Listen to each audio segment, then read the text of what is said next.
Have a great show. Okay. Yeah. Yeah, have a good show.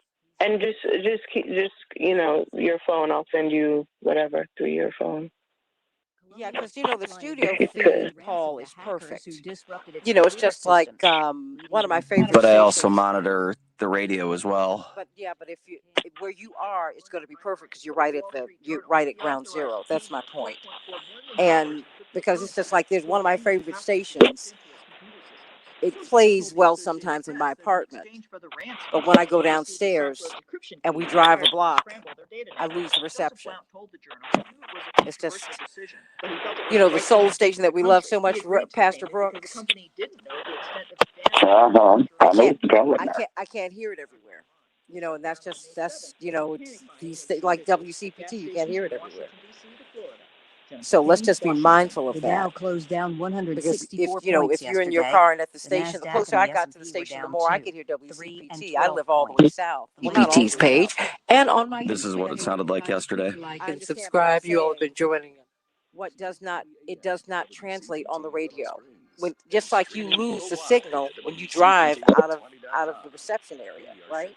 Like you lose the signal when the signal is down. You can't hear my show unless you're online, unless you're on Facebook. And the playback. Our signals were fine when we did the readings yesterday. No. I'm saying most of the year you cannot hear my show for 2 full hours. Most of the year you can't hear it. Most of the year my show you have to. Yeah, we have a daytime and a nighttime signal. No. I understand that. That's why we're on the same page, Paul. And all I'm trying to do is explain the problem that people have, so maybe it can be rectified. There are a lot of stations that we all love that you cannot hear because you drive out of their range. And I'm saying while you can hear in your car when you're at the station you're going to be able to hear it because you're right at ground zero. But other people who are not near, like people who live in South Shore where I live, it can be very difficult for them, depending upon where they are, to get WCPT. I guess without knowing their specific listening habits and equipment that they're using, I don't know how I can diagnose that problem. I'm just telling you, they're just using the radio. That's all. Because most people are not using equipment because that's not what they do. They're just radio listeners. That's all. And okay, I'll pass it to our engineering though. And I'll pass it to them as well. I mean, we're all on the same side, and what we're trying to do is find out what the issues are, so that we can resolve them. That's all. And you always want people to give you their feedback. You always do. That way you can fix, because we're trying to serve them. If they're telling us that they're not having a great experience. One of my girlfriends owns one of the top restaurants in New York. Every day she walks through that restaurant asking everybody how the food is. She wants to know how is every morsel. That's what she wants to know, and that's why she's going to be on Ryan and what's her name, Kelly today or tomorrow, because she is that careful. So that's all I'm saying. So 30. Darius, remember we've got 5 minutes, okay? Okay. All right. Thank you so much. Thank you, Paul. Let's have a great show, everybody. Have a good one. Bye bye. Bye bye. Thank you. They should have been gone. 15. Okay.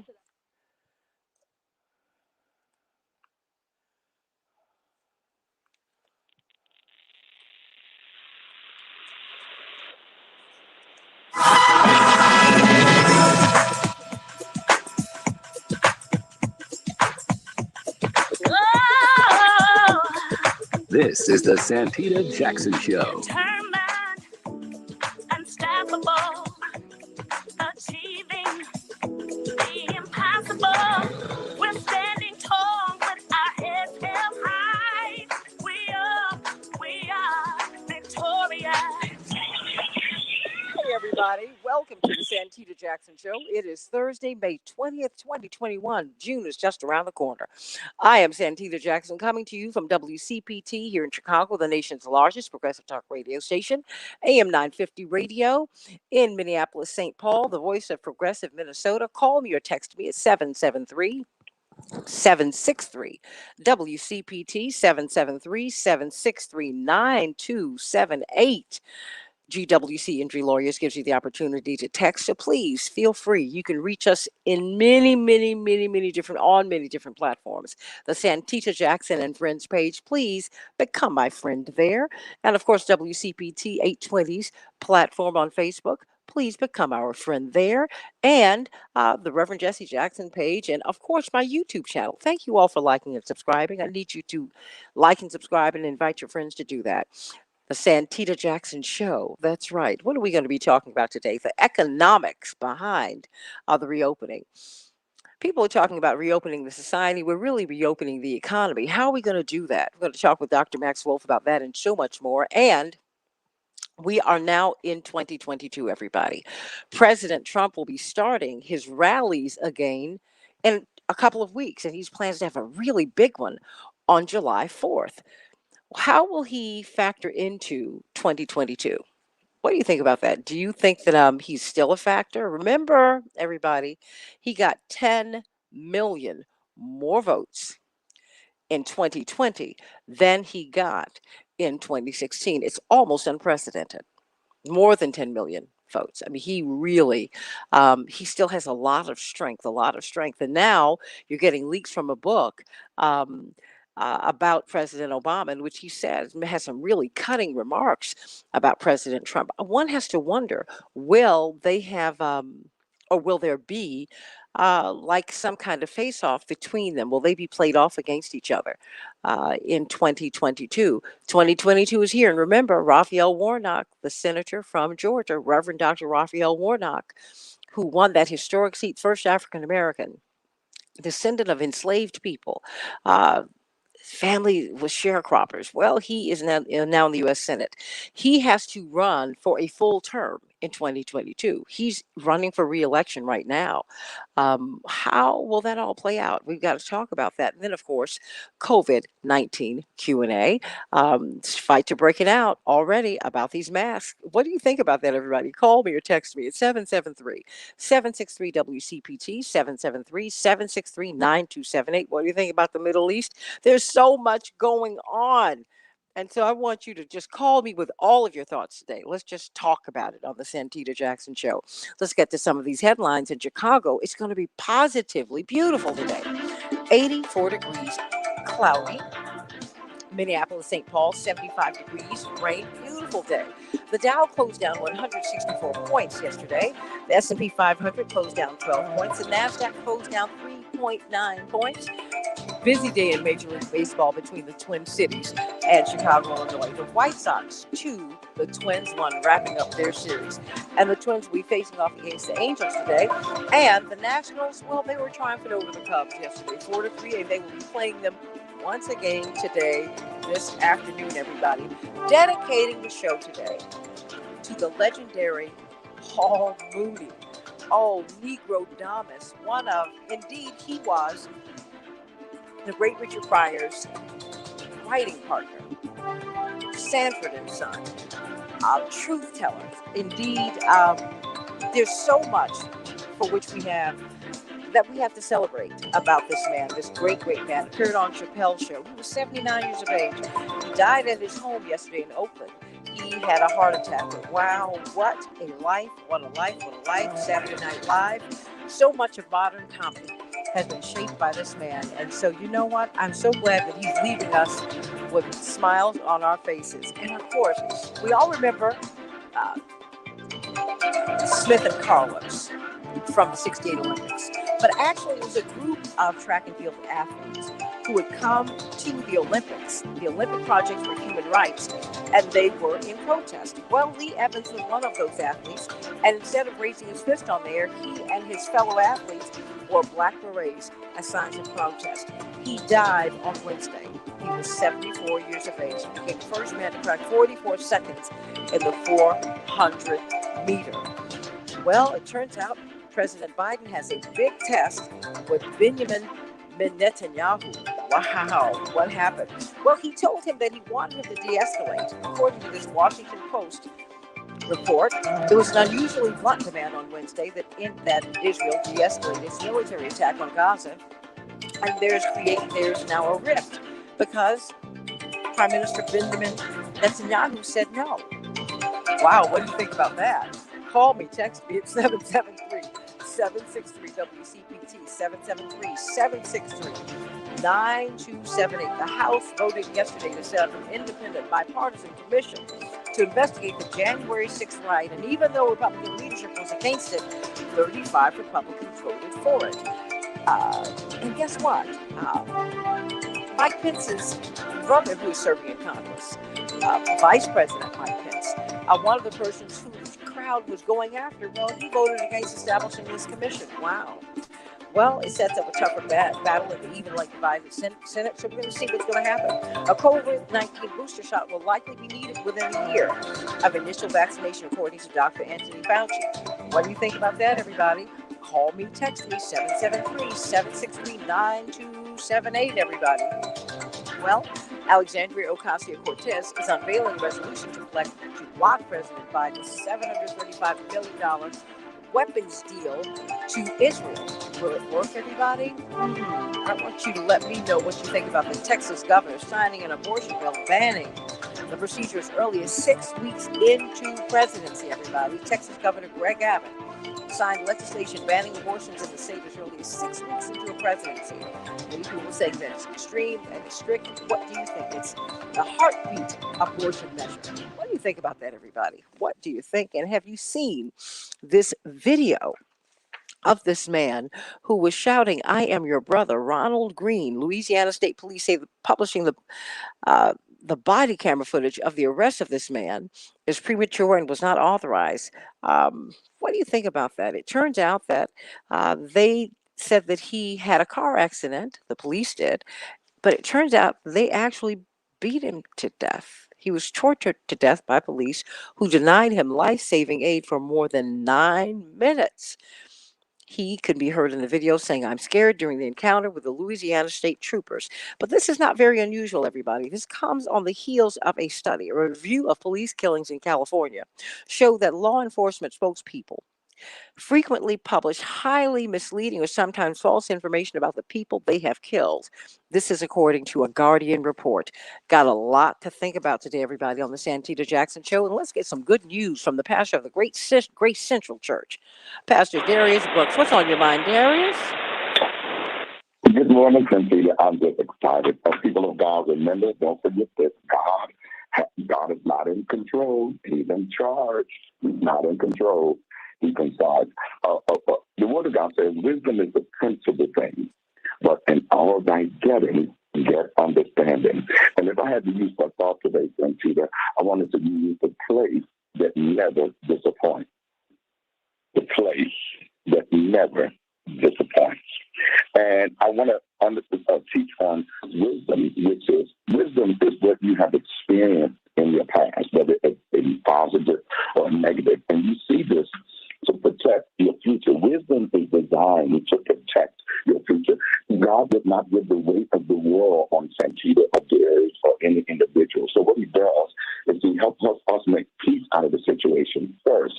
And then he puts the people and the pieces and the puzzles together for that bigger picture where there's unity, there's strength. Wisdom is the principal thing.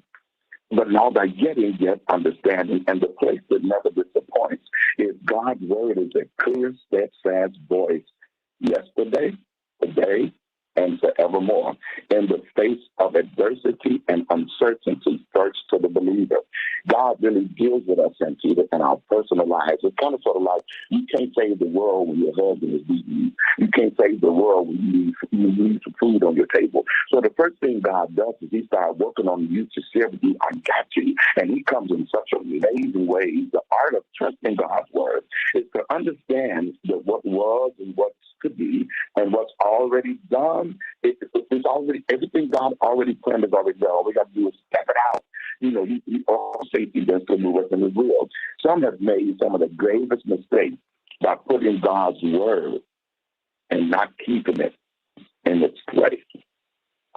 And I'm about to shout because I got to close with this. God's word doesn't give us a piece of the pie. And Peter, God's word gives us the recipe.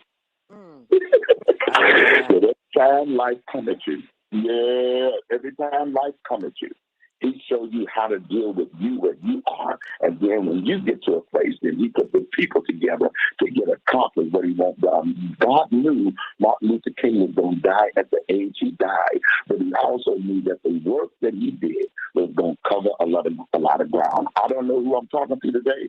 Whatever you do, the place that never disappoints is God's word doesn't give you a piece of the pie. God's word gives you a recipe to keep cooking every time ain't no food is available. I love it. I love it. I love it. And that is the good news from Pastor Darius Brooks of Grace Central Church. He puts it right down there where we can understand it. I love you, Pastor Brooks. I love you. Thank you. I love you. I love you. Keeps a smile on my face. That's what we love about this genius, mad genius. Of course, your will is what's best for me. And so many of these great, great, great hits that he has given us that inspire us every day. We love you, Pastor Brooks. Thank you so much for being with us as he is on Thursdays, giving us good news on the Santita Jackson Show. Everybody, we've got Dr. Deborah Furr Holden. Dr. Deborah Furr Holden, Associate Dean of Public Health at Michigan State University. Coming out of Johns Hopkins, giving us information about COVID-19 every day. You know, just before we came on the air, before I could even get to something that I wanted to discuss with you, as you know, Dr. Reeves helps us to do the sound checks, she and attorney Betty Rodriguez. And she said, hey, you know, she's teaching in the public schools and in the universities up in New York. I don't know where she finds the time, Dr. Verhoeven. And she said, you know, Santita, you need to watch out for the fact that people are now beginning to have a big fight about the masks, what to do. People are really confused, Dr. Deborah Verhoeven, about whether to wear the mask or not. And, you know, the concert season is upon us. Lollapalooza, one of the biggest one of the biggest music festivals in the country. 100,000 people plus. They will be open to full capacity in just a few weeks. I mean, and they're hoping that people will get vaccinated. Maybe that will incentivize them to come. What do you think about all of this? The masking is confusing. And the CDC prematurely put that message out, I believe. And now they're trying to save face a little bit, and a bunch of people are getting fired and all this. I think it is very, very confusing. It is very confusing. And nobody wants to have to wear a mask forever into eternity. But the reality of it is, until we get more of our population vaccinated and more people protected, people have to wear a mask. And even the safety that one could experience when you're around fully masked people, that's okay, but that doesn't apply in public. When you're in public, there's no way to know who is and is not vaccinated. And so there will be a lot of people who will not wear masks because there won't be a mask requirement if you're mandated. And we'll be operating on the, honor system. And a lot of people simply have no honor. So well, wait a minute. Hold on. You won't know. But look at the New York Yankees. These guys have been fully vaccinated. They got it. Now, how did they get it? I don't know. But, they work around each other. It's springtime. This baseball season. 9 people. So it's, help me. I can only speak on what I know. All I know is if you've been fully vaccinated, you should have at least 6 months of protection. So if all of them got fully vaccinated, because guess what just cropped up for me, Santita? Guess what's coming up for me? I got vaccinated in January. Okay, that's right. I got vaccinated in January, and then I got my second dose in February. And I thought, man, this is nuts. I'm looking to see what the evidence is. If immunity is for 6 months, well, I'm going to need to be revaccinated in July, no later than August, which is when my granddaughter is due. I was about to say, you have to think about this really quickly. So what are you going to do? Or what would you advise someone in your position to do? Because as you know, we have morning stars. We know Chapearl, Mrs. Wells, just became a grandmother. And, I mean, you're concerned not just for yourself, but you're a mother. But now you're about to have your grandbaby. Sure. I mean, what do you do with a baby coming into your life? We'll see, because guess what? By the time But, well, we're learning a lot now about how long immunity lasts because, remember, I'm in that first cohort of people that got vaccinated, but there was a group that came before me, and those were all of our friends who participated in the clinical trials. So we're learning now, and we will know about how long immunity lasts. And the interesting thing is the people who were in the clinical trials, remember, especially for the Pfizer and Moderna, these vaccines were tested in the absence of a lot of these variants. The variants emerged over time. Johnson & Johnson had more, there were more variants, and they were more prevalent during the clinical trial testing of the Johnson & Johnson. But the Moderna and the Pfizer were very early in the pandemic. Remember, once you get that genetic, code for the virus, they made a candidate vaccine in a week or two, and then they were off to the races. So we'll know from the people in the clinical trials, what do breakthrough cases look like, what do, immune response look like, how long are they retaining those antibodies. We'll know. And I'm hoping in the next 30, 60 days, we'll get some recommendations exactly on what the time frame is for the booster. Because like I told you, remember when I got my first shot and then they canceled my second shot appointment, and I said I didn't do this to only get partial protection. I wanted the full protection. Once I made the choice to do it, I was in, and I wasn't in for half of it. I wanted all of it, or I would have chose nothing, to be honest. I didn't want a little bit of protection. I wanted that full protection. And so now I'm in. It's like being pot committed in poker. You got too many chips out there on the table to fold, so you just got to go with it. So I'm pot committed now. So I will be getting the booster shot whenever that recommendation comes out. I will be getting the booster shot. I expect to see that soon, the recommendation for the booster and the timing of it.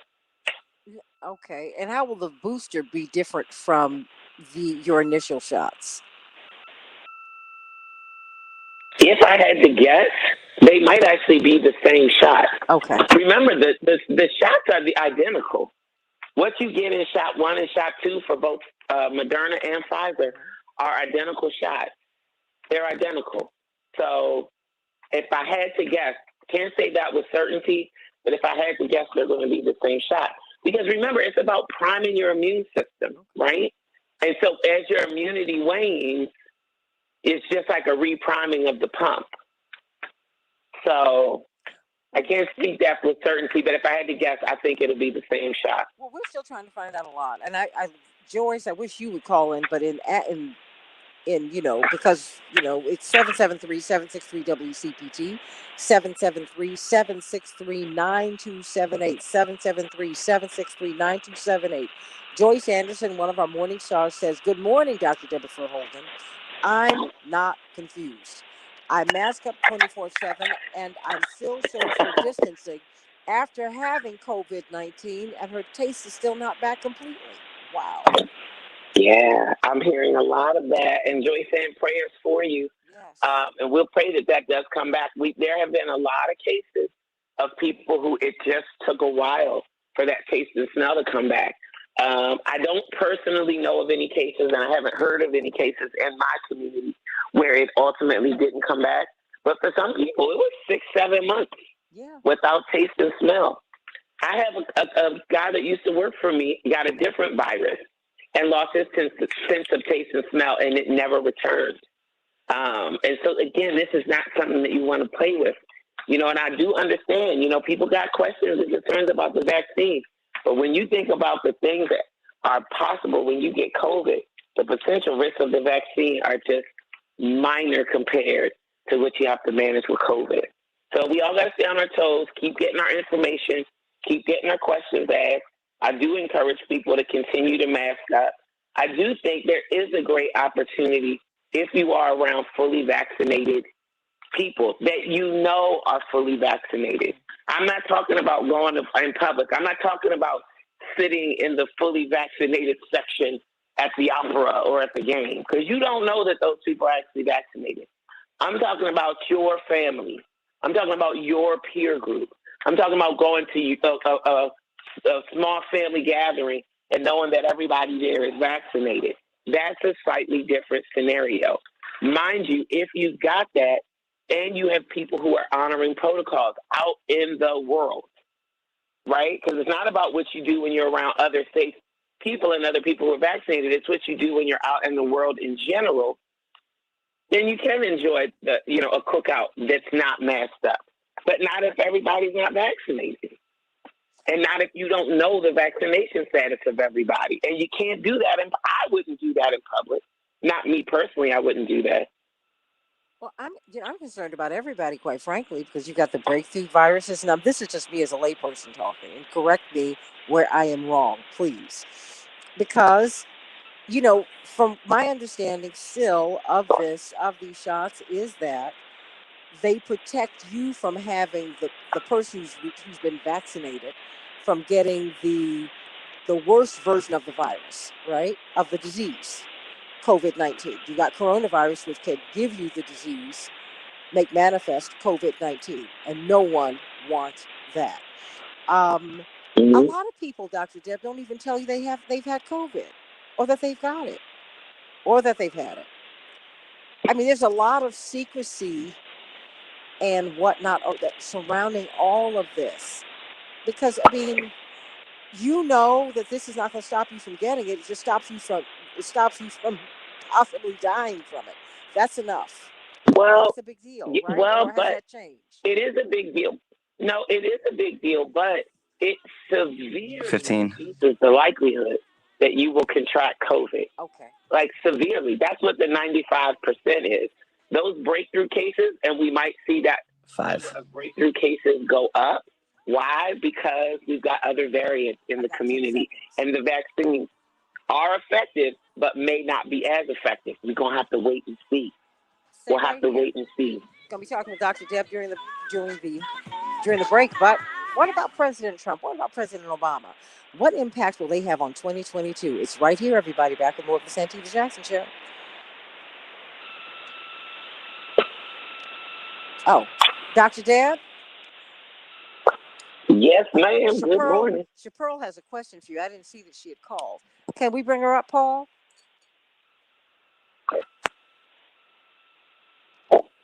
Chapearl? Yes, ma'am. Hey, we have about 2.5 minutes. Go. Okay, I just had a quick question for Dr. Verholder. Because my concern is... She's on the beach, I don't want to answer her question. No, I'm back in the States. I'm back in the States. Okay. But my question is that the doctors are not even asking if people have had COVID. They are not asking, they're not testing them for the antibody levels that they may already have. And so if we're getting this booster shot, are they going to test us to see how many antibodies we have to see if we actually need it? Or they're just going to just give a blanket recommendation? No. So that's a great question. What is now becoming available in communities, and we have it in my county, is antigen testing and antibody testing. So there are tests available that will tell you what your, antigen levels are. So those will become available. And I would imagine that before we get the firm recommendation on timeline for boosters, that should be a part of the process. We actually already have that in my county, and a lot of other counties have it too, but people are wary.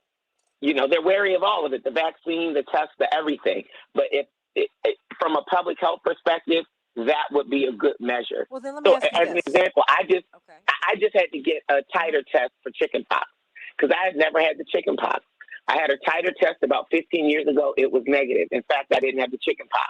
Before my doctor gave me the chickenpox vaccine, she said, I can't give you this vaccine without knowing that you actually haven't had it. I hear what you're saying. She sent me for a titer test. Guess what?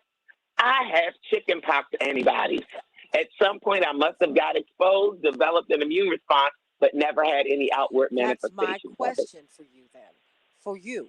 Yes, that should be a part. That should be a part of the standard of care. Okay. Yes. Okay. Because I'm saying a lot of us might have had COVID, and we might not have known that we had it. Remember when you had these horrible flu viruses late 2018, I mean, through 2019, I mean, I had a flu, girl, that I could not shake. And a lot of people around me had it. Took like 2-3 months to get over it, and it was horrible. My mother was worried. She called my doctor and some other friends. She said, my daughter's sick and she's not getting well. I don't understand this, right? So let me throw one other thing quickly in the mix, though. This is an important factor. Think flu. The flu mutates season to season. Okay. It looks like COVID is going to be the same way. So you will likely still need a booster because you will be getting a booster for the new strains as well. Okay.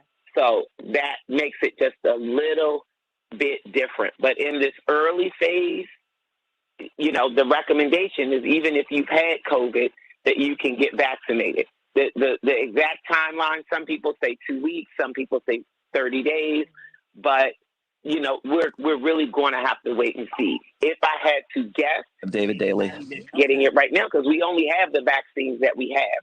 If there's a recommendation for boosters, there will likely be some testing that will happen before people get 15 seconds. Okay. And once we get into whatever No, tomorrow. Once we get in the cadence. Tomorrow, can we talk? We can talk about it tomorrow. Oh yeah, absolutely. Because I've got David Daly. Do I have Dwight McKee? He didn't pick up yet. Okay, just continue to try for him and Mr. Patillo, please. Thank you so much. Yeah, let's talk about this on the air tomorrow. It's a great question.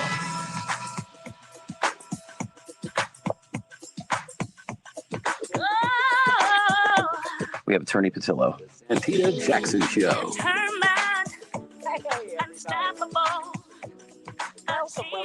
Welcome to the Santita Jackson Show. Boy, oh boy, we got a lot we're going to be talking about tomorrow. We got a lot to talk about tomorrow. We're going to be talking with Dr. Jennifer Holden again about standard of care.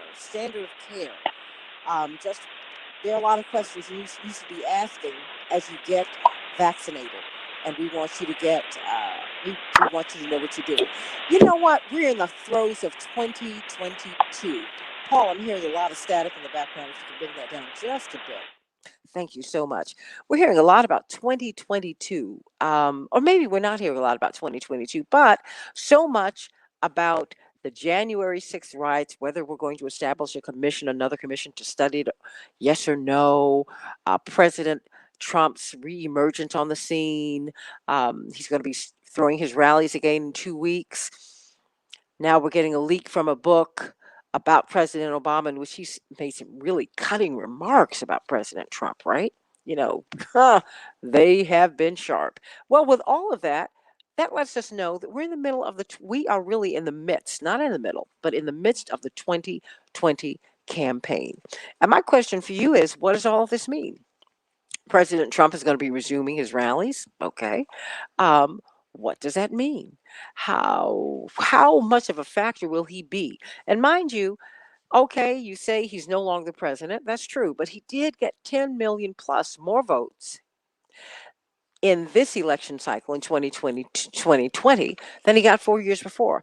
That's an incredible show of strength. And that's just stepping back and looking at the science of it, everybody. He gained with black voters. He gained with Latinx voters. He did. He just didn't gain enough. He couldn't beat that juggernaut. Really the anti-Trump vote.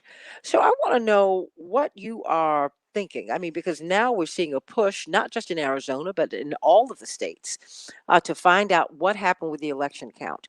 There is a lot going on. And so I want to know what you're thinking. I mean, President Obama called Trump, according to this book now, a corrupt MFer, a racist, sexist pig, an effing lunatic, according to this book. Now, it's very interesting that they would put this out here at this time, right? And look, leave President Obama alone because people, he's a man, and people talk the way they talk privately. Clearly had not expected that to get out. But I want to know,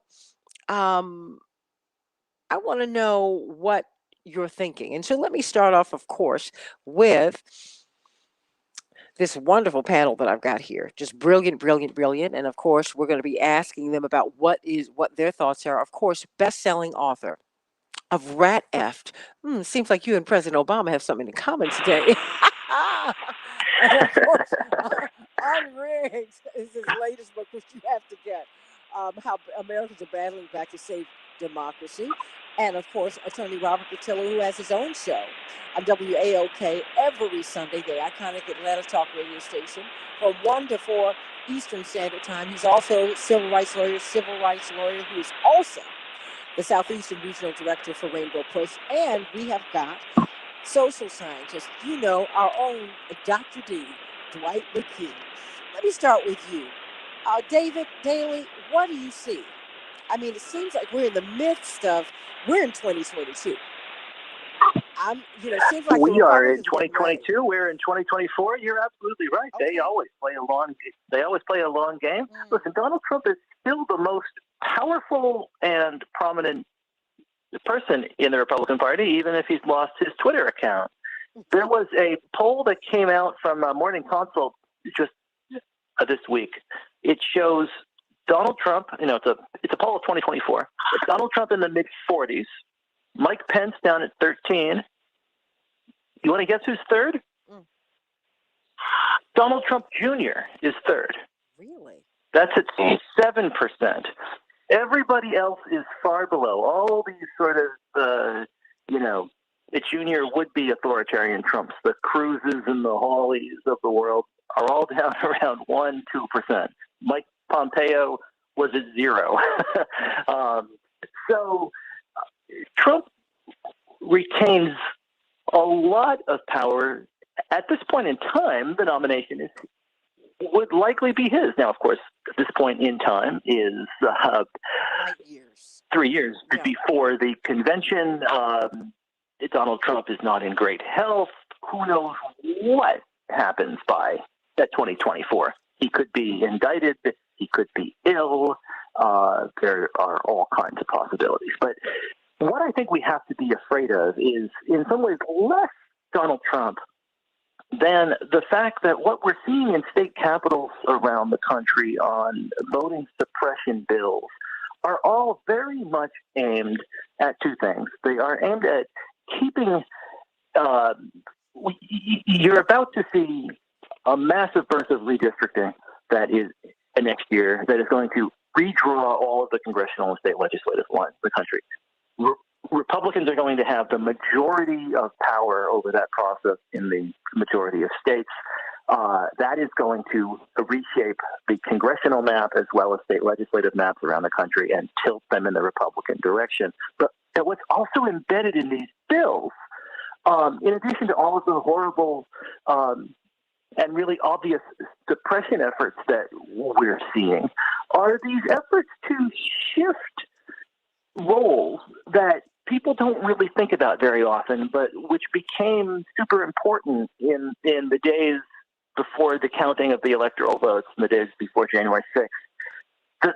The county officials who certify votes, the secretaries of state offices, and they're taking authority away from these people, folks who back in December and January of last year refused to go along with the big lie, and they are transferring that power towards people who will go along with a big lie next time. And I think that's what we have to be afraid of, is that a Democrat could win the White House in 2024, and that Republican state legislators, with this big lie having taken hold, safely gerrymandered into office, will go ahead and do what they did not have the gall to do in 2020, and that is simply not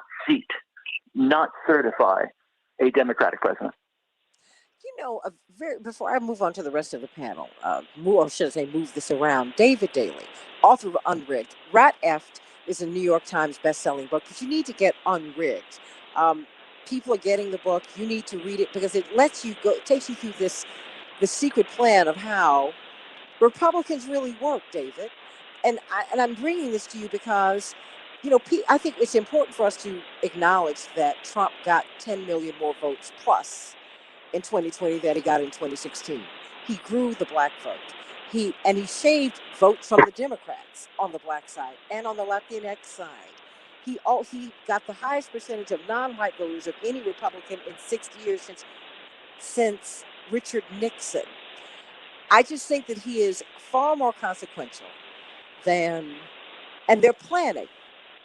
They're planning. McCarthy did an about face on January 6th because, and Dwight McKee, stay right there, David, because Dwight McKee and you and Robert said that he was going to set up a shadow government. Let me start there. Oh, wait a minute. Let me go to Mr. Vici. Robert Patillo, you said he was going to set up a shadow government, and Dwight did too. Let me go to you, Robert. Well, I think that's what we've seen thus far. That it's been slow moving because they're competent, but they're definitely attempting to do so. We've seen these presidential statements that are coming out from the desk of the 45th president, where they are complaining of every decision being made by the Biden administration. And frankly, I don't think they thought the Biden administration would come out this strong and be this effective early, and that's why we've heard less out of them. But as you said, they're about to start the big MAGA rallies again.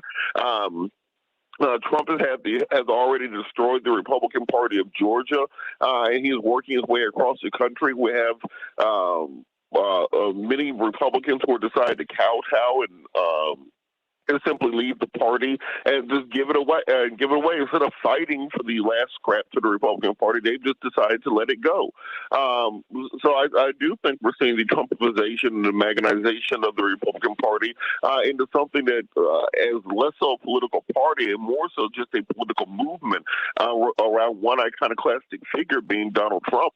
I don't really know what that means for our democracy because I've never seen an entire political party. The vote in the House yesterday on just setting up a commission to find out who tried to lynch the vice president.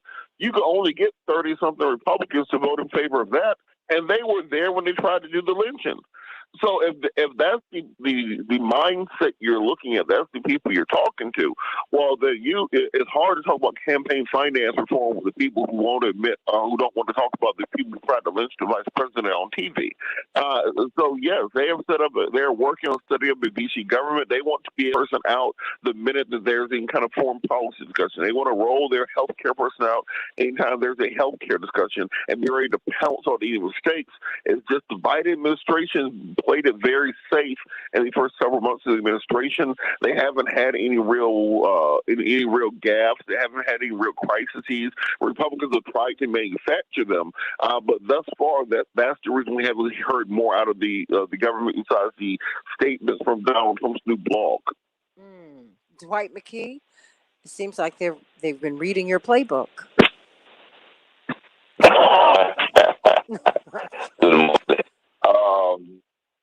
Let me add another variable with Robert said is that the other variable in this is everything he just said about what could happen to Donald Trump could also happen to Joe Biden. Joe Biden is almost 80 years old. He's may not be on his last leg, but his two legs are not that stable. And he is, in 3 years, it could be a whole other race. Who's to say he's going to be the candidate? Hold on. We want to make sure we get you in the right place, Dwight. It's not quite as stable where you are. Dwight? That's again. Yeah, can you hear me now? Better. Can you hear me? It's better. We can hear you. It was just wobbly.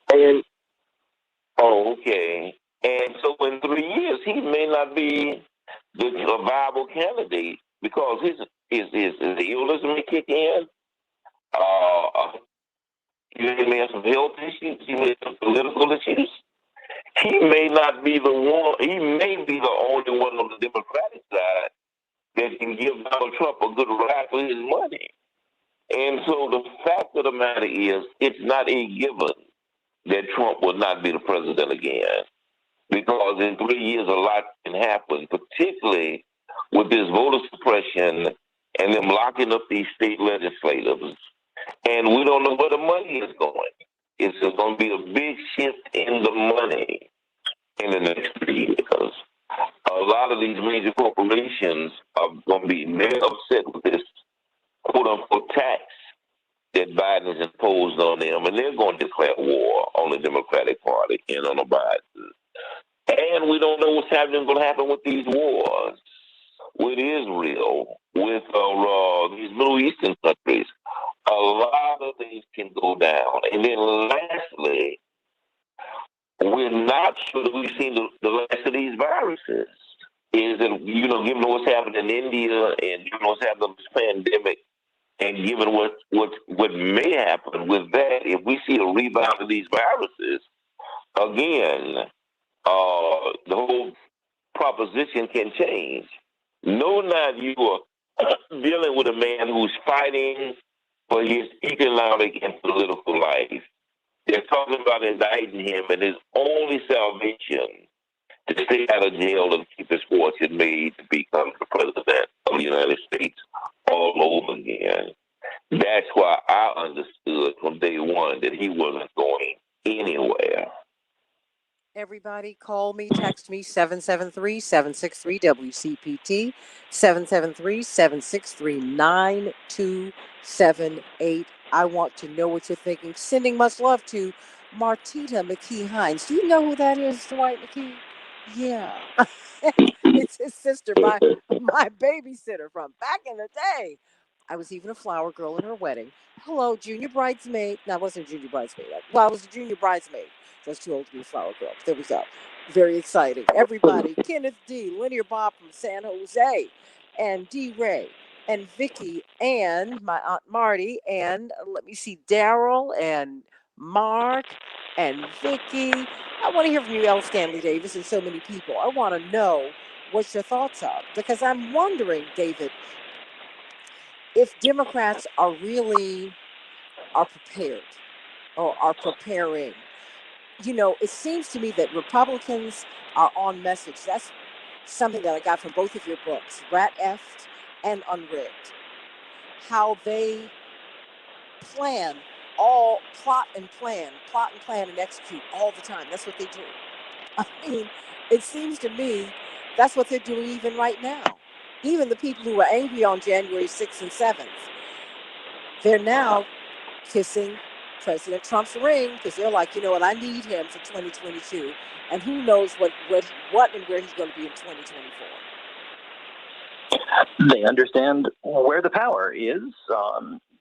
Republicans understand how to gain power, how to use power, and how to stop the other side from using power. And they're doing all of those things right now. They are gaining and solidifying power in state legislatures through redistricting and these voter suppression bills.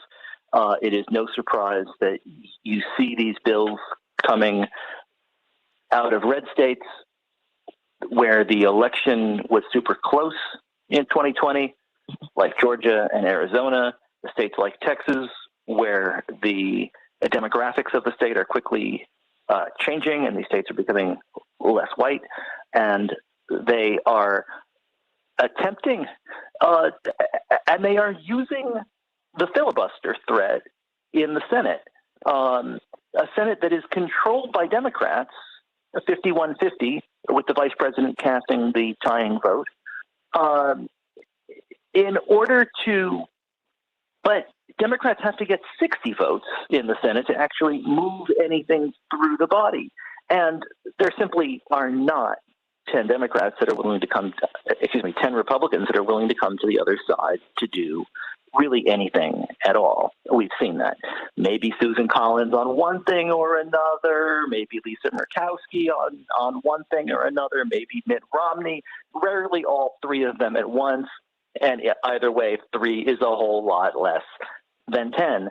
So Democrats have to figure out how to use power themselves because they can't keep waiting for 10 Republicans to come over and to allow them to exercise power. They right now have complete control of Washington, D.C. They have the White House.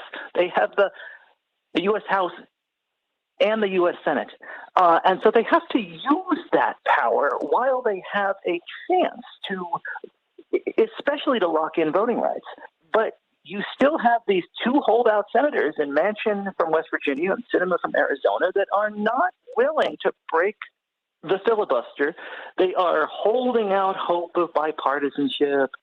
You could see Dick Durbin yesterday saying, "Gee, I just can't believe Mitch McConnell has changed his tune on the January 6th commission. I really believed him." And these guys, I don't know when they're going to wake up and realize that the other side is not the friendly, loyal opposition from some 1950s movie about Washington, D.C. These guys are serious about using power, and the Democrats keep watching it, and they keep seeing it, right? But have they learned anything? It's really hard to say. I mean, Robert, what do you make of this? Because I mean, both of the parties. Let's be clear. They both help each other to hold on to corporate power. Okay, help. Okay, so I can't believe Democrats have not figured this out yet, Robert Patillo. Well, it's interesting because it's almost like that last holdout at a pickup basketball game, where now everybody's doing the Steph Curry thing. Everybody's shooting 3-pointers, running up and down the court, but they're still trying to post up like Moses Malone. That's the Democrats, because they can't get into the new style of politics and understand that bipartisanism is dead. We don't even have two parties, let alone the ability to compromise across party lines. We don't have the ability to exist in the same objective reality. You had a congressman this week say that the Capitol riots were basically a normal tour group walking through the Capitol in an orderly fashion, taking pictures. We don't. So how can you compromise with people who don't share the same objective reality that you do? Who think that cancel culture, Mr. Potato Head, the main issues bothering Americans right now, and that somehow if you get a child tax credit, you're a welfare queen riding around in a Cadillac. We're not having the same conversations. And so the fact that we still have Democratic senators who are holding out about not breaking the filibuster, who are not serious about moving through an electoral agenda, the American people, they don't concentrate on politics the way that the political class does. What they do is they look at the results at the end. Either it's done or it's not. They don't care about the Senate minority leader. They don't care about Kevin McCarthy. They're going to ask whether or not President Biden got it done, and if not, they replace them. There is no ifs, ands, or buts, and we're not going to be going into 2022 with the same rules that we went into 2020 with, because just like we saw the voter suppression law in Georgia, we're seeing that of the laws like that being pushed in 43 other states. Many of those states, Joe Biden won, he's going to lose unless he's able to build a bigger majority. Donald Trump gave Georgia the mandate, find me 12,000 votes. Well, guess what? The new voter suppression law, with 159 counties in the state of Georgia, Donald Trump only needs to find 80 votes per county. So that means he either needs 80 more votes per county or 80 fewer votes per county. And so you take away people's ability to use absentee drop boxes, when you take away people's ability to warm lines for elderly people, when you make it harder for folks to get out there and cast ballots on their way to work, on their way home from work, and so on and so forth, take away election oversight from the Secretary of State's office. Well, it's not hard to see you finding 80 votes in each county for Donald Trump. And that's going to be replicated in Florida and Texas and Arizona and across the upper Midwest. So it's going to be very difficult to win unless you are expanding that base. Joe Biden's going to have to go from 80 million to 90 million votes in 2024. Raphael Warnock is going to have to expand that base in Georgia in 2022 in order to maintain the Senate. So Democrats are going to have to understand they have to get up and get big numbers on the board. They have to get victories, and petering around the edges for bipartisan compromise is not going to move America forward. Me and your father, Reverend Jackson, have been working on this issue of COVID relief for the Indian community for the last couple of weeks. We had a press conference in Atlanta last week, at a press conference in Washington, D.C. Yesterday on this issue. That's 5 million of Indian Americans in the country, which sounds like a drop in the bucket until you realize where they are located at and the importance of those populations to communities and economic development and growth. So Joe Biden has to get off his keister and help that community now. Because if you wait on it, well, then those are votes you cannot no longer bank. When we were talking about the issues of young people, you got to get on it, or there's something you can no longer bank. When we talk about African Americans, you got to get on it. And so until they do that, it's going to be very difficult to see a pathway for them to recreate the same magic that happened in 2020 to recreate that in 2022 and 2024, because it simply put won't be the same map. You know what? David Daly, the author of Unrigged, you got to get that book. Rat F, you got to get that book. The last minute belongs to you. I think Robert has just laid out the scene perfectly. A lot of people look at 2020 and they say it was a landslide for the Democrats, who took back the Senate, who won 4.7 million more votes for the U.S. House nationwide, and Joe Biden, who won the election. 1 minute. 7 million votes. But in reality, if you dig into those numbers, it was a lot closer. 40,000 votes change in 3 states, Georgia, Arizona, and Wisconsin. And the Electoral College is tied. Democrats won by 4.7 million votes. Everybody, think about at the U.S. House level, yes. 5 seats. And they're about to go into redistricting. You shift those lines. 30. You shift who can vote and who can register to vote and how easy or not it is. It's a very different election before it even starts. David Daly, everybody, you got to get his books, Rat F and Unrigged. We're talking about 2022. Are we preparing for 10. the Trump juggernaut? His rallies are about to start up in another 2 weeks. If you fail to plan, you plan to fail. More than Santita Jackson Show, just 2 minutes.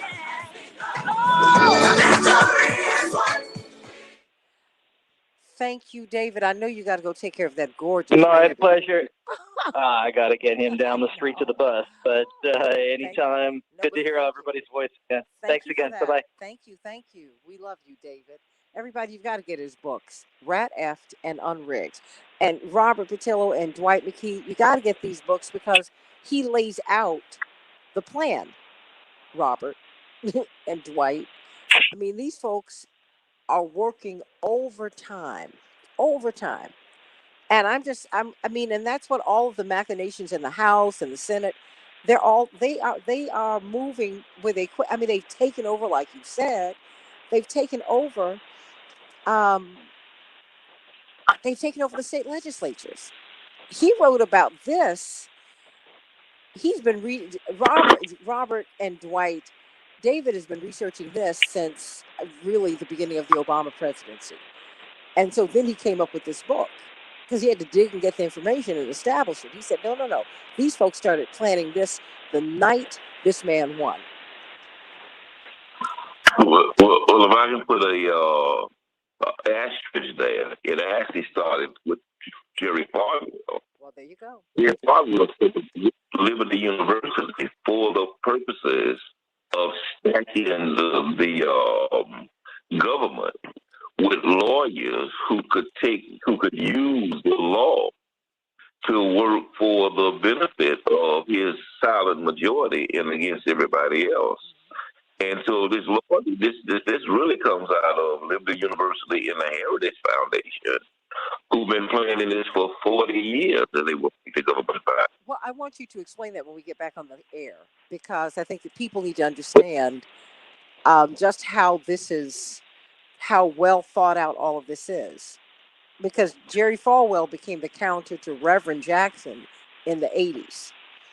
You know, they studied Dr. King and how he used the strength of the black church really to change the country. And they saw Reverend continuing on in that tradition and on and on. So they kind of changed their tactics. And you had a charismatic figure, which is what Jerry Falwell was. But they did something that we have not really done, Dwight. You make the point. Institutionalization is something that these folks do, and they do it very, very well. They create the universities. They create a Sunday school system in which they have a real curriculum in a Sunday school system, where these kids are learning Hebrew and Aramaic. Okay, let's get real, Dwight. That's what's happening. on the ground, with folks. And I just wonder if we're not getting caught flat-footed here. That's what's got me concerned. I'm wondering. I'm like, do we know what we're doing here? Dwight? And yeah. And I can talk about it on the other side, but as they politicize the white church and neutralize the black church by setting up these foundations where now you could fund churches directly.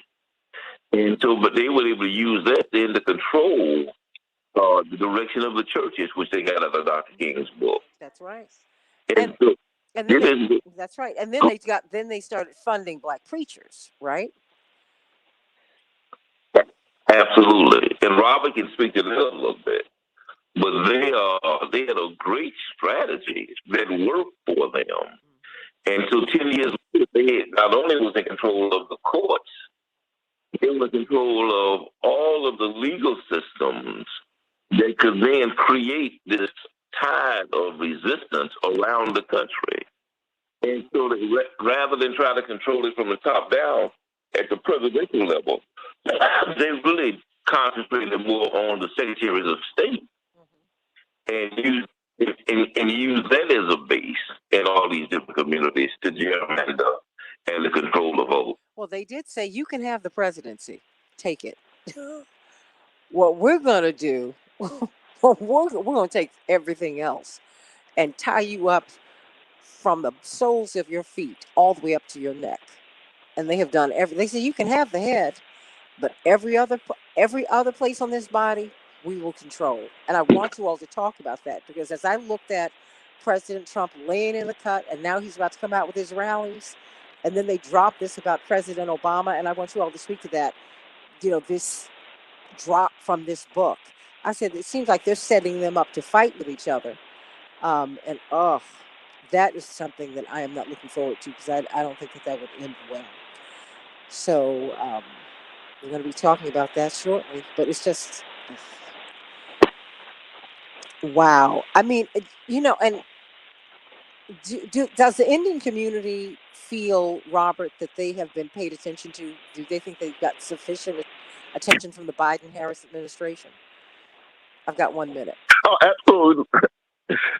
Absolutely not. They don't think they've been paid attention to it at all by comparison. Now, Joe Biden has made several statements, but realistically, the U.S. could do a lot more. And India, particularly the subcontinent, is the second most populous nation.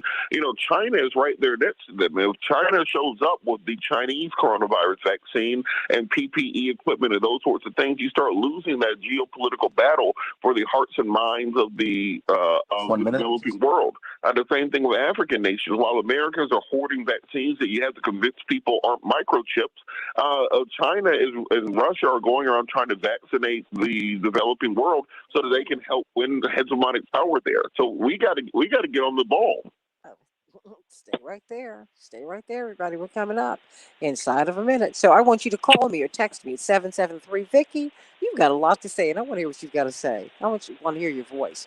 773-763-WCPT. 773-763-9278. 773-763-9278. I want to get some feedback from you, because everybody, we're in the midst of 2022, and the Republicans are planning. I'm wondering what the Democrats are doing. 10.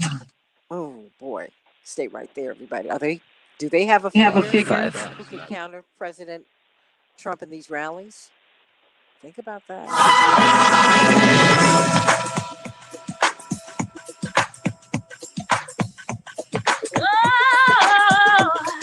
This is the Santita Jackson Show. Determined, unstoppable, achieving the impossible. We're standing tall with our heads held high. We are victorious. All right, I love it. Sounds of Blackness on the Santita Jackson Show. WCPT 820, the nation's largest progressive talk radio station. AM 950 Radio, the voice of progressive Minnesota. We're going to give a shout out to Pastor McAfee and Spike Moss and everybody up there. They had a lot of killings of children in Minneapolis. We're going to be talking about that in the coming days. We've got to find out what's going on there. They're saying that a lot of the police, they're not seeing the police presence that they absolutely need. Going to be talking about that within the next few days. I am Santita Jackson. It's a joy to be with you today.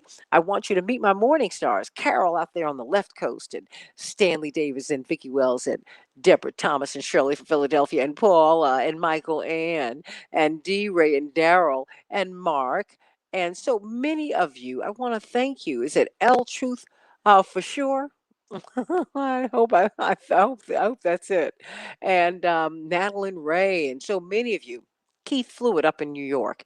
So many of you, we want to hear from you today as we're talking about 2022 and with Dr. Max Wolf, really looking at the economy. We're reopening the economy. But what about the society? There's so much that this brilliant man brings to us every week, every Thursday. So I want you to call me, text me, let me know what you're thinking about 2022. What do you think about these MAGA rallies that are about to take place once again? No, they're not over. They're not in the rearview mirror. They're before us, everybody. And what do you think with the reopening of the society? People are going to be at those rallies and they're not going to do temperature checks and all of that. What do you think about that? Call me, text me, 773-763-WCPT.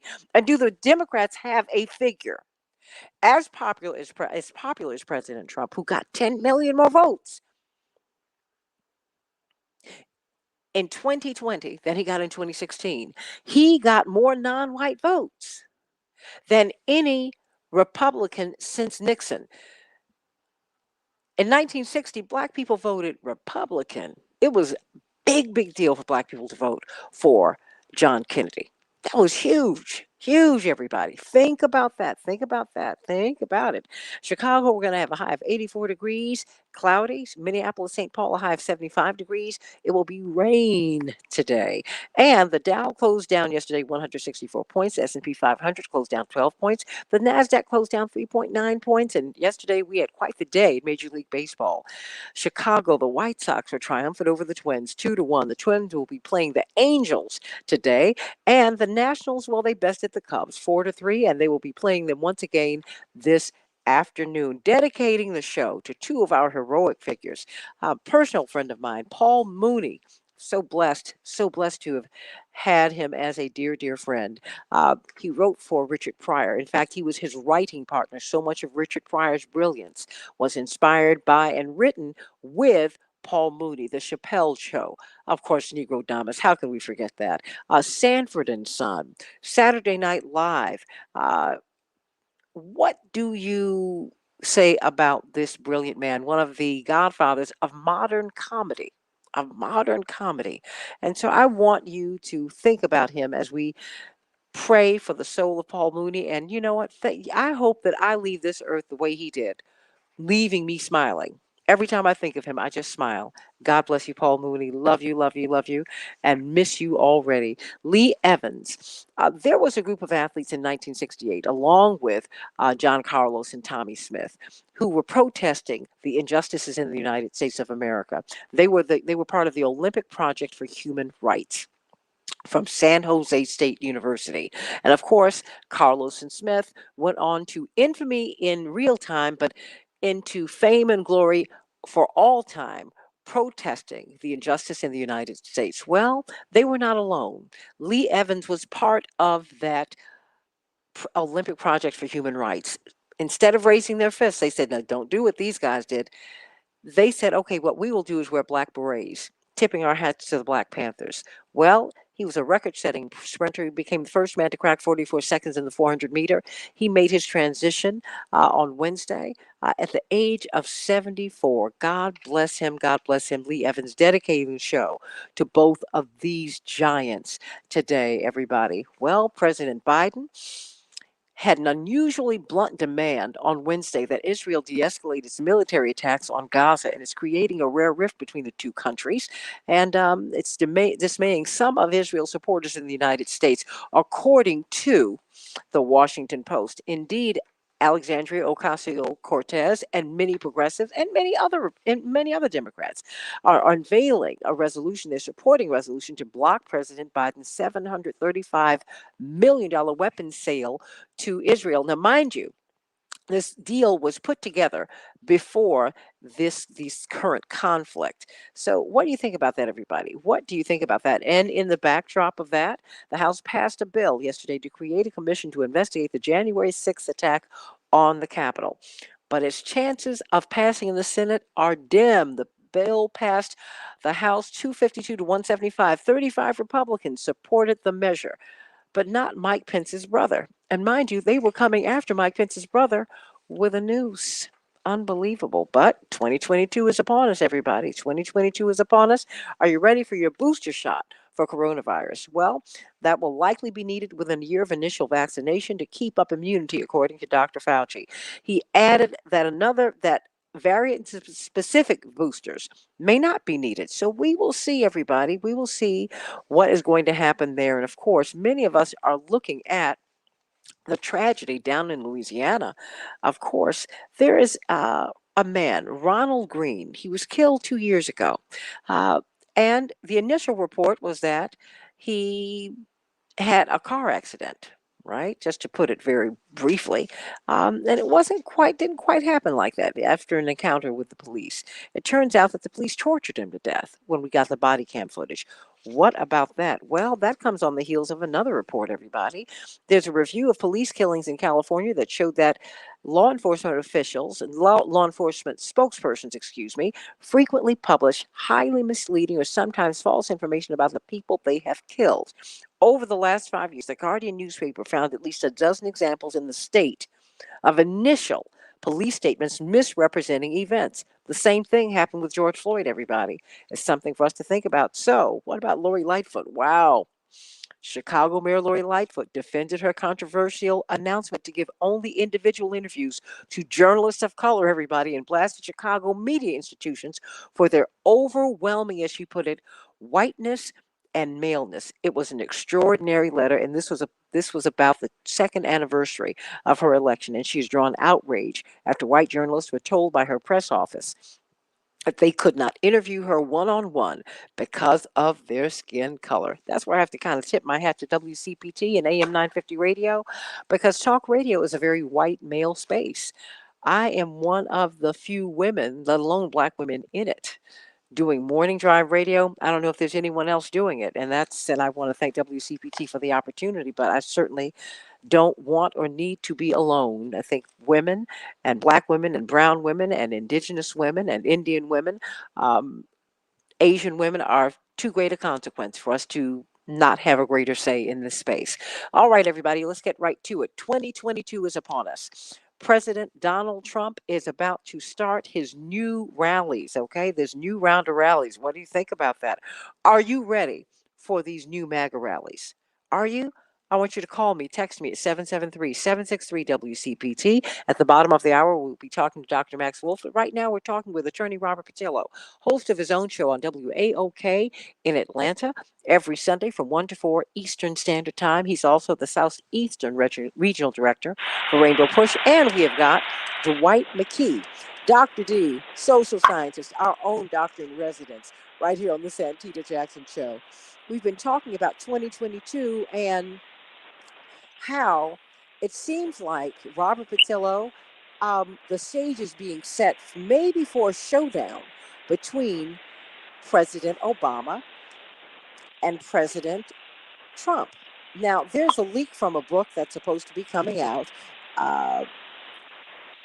reviewing the Obama presidency, Battle for the Soul, inside the Democrats' campaign to defeat Donald Trump. And it is reported that this book reports that after leaving office in 2017, President Obama, known for his affable nature, as this MSN report says, largely didn't speak out against his successor, and publicly he did not. But privately, apparently, he had some other views, and in which he said that he called Trump a corrupt MFer, a madman, a racist, sexist pig, and an effing lunatic.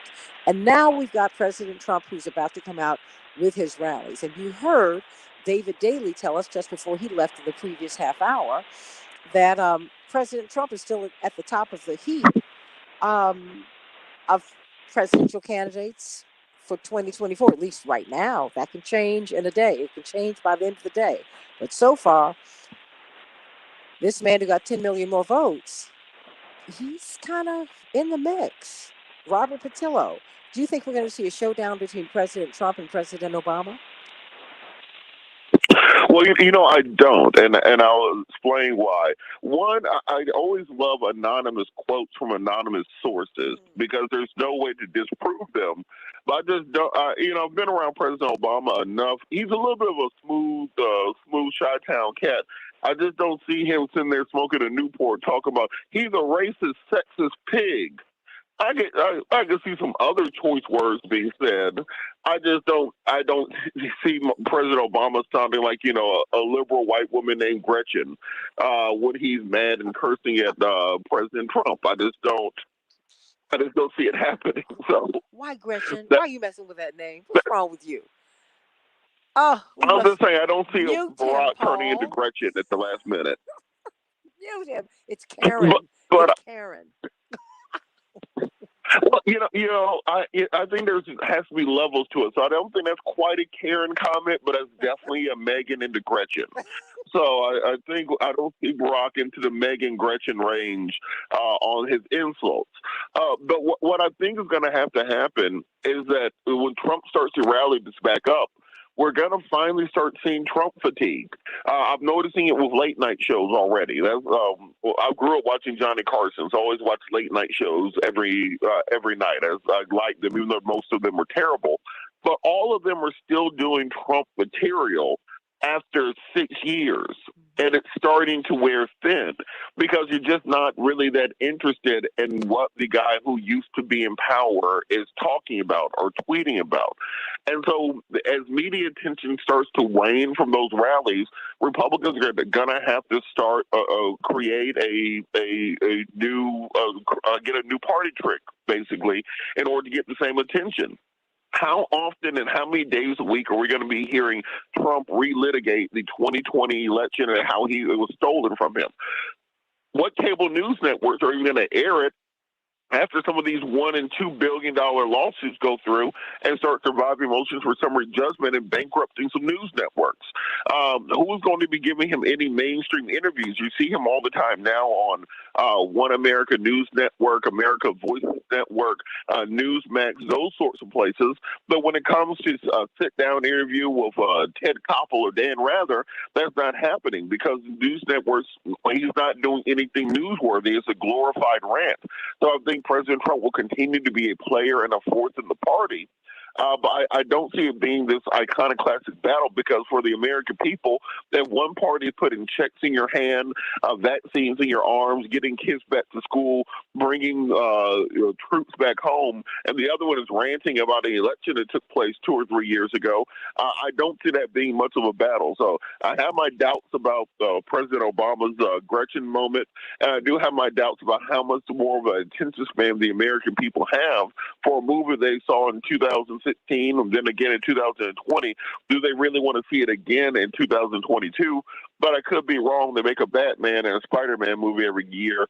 So maybe people have more of a stomach for the same story again and again and again. Well, they relitigated. He ran against Hillary Clinton for the 4 years of his presidency. So, it's possible. Dwight McKee, your thoughts?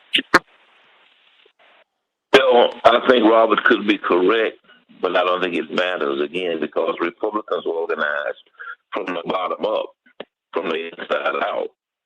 And so they don't need as much ad and as much publicity because they organize infrastructurally. Again, they deal in geopolitics. They don't deal in pomp and circumstance. We rely a lot on pomp and circumstance to have charismatic candidates. They organize and reorganize structurally and strategically.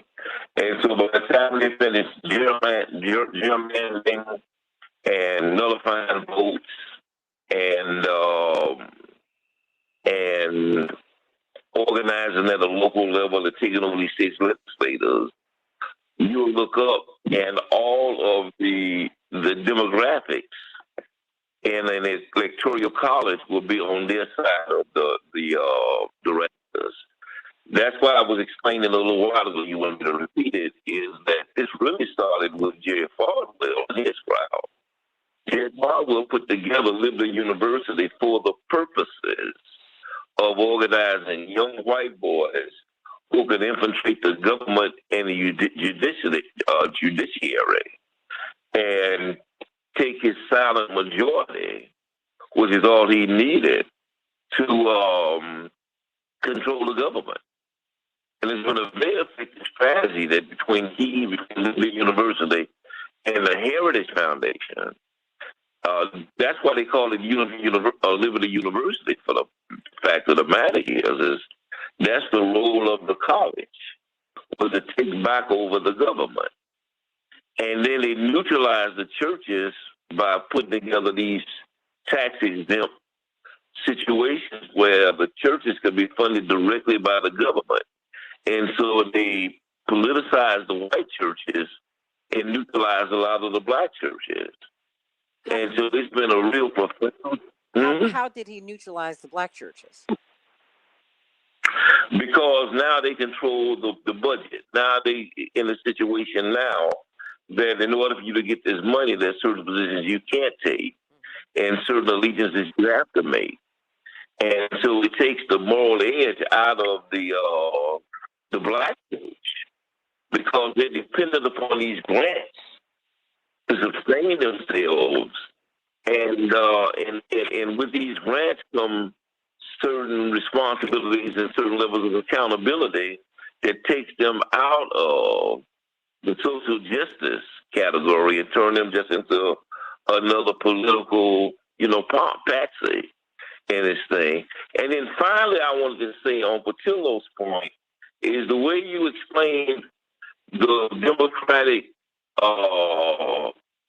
situation where they won't go after this filibuster issue is that the way to explain that is that the Republicans are really a pretext for the Democrats to not do what they don't want to do anyway.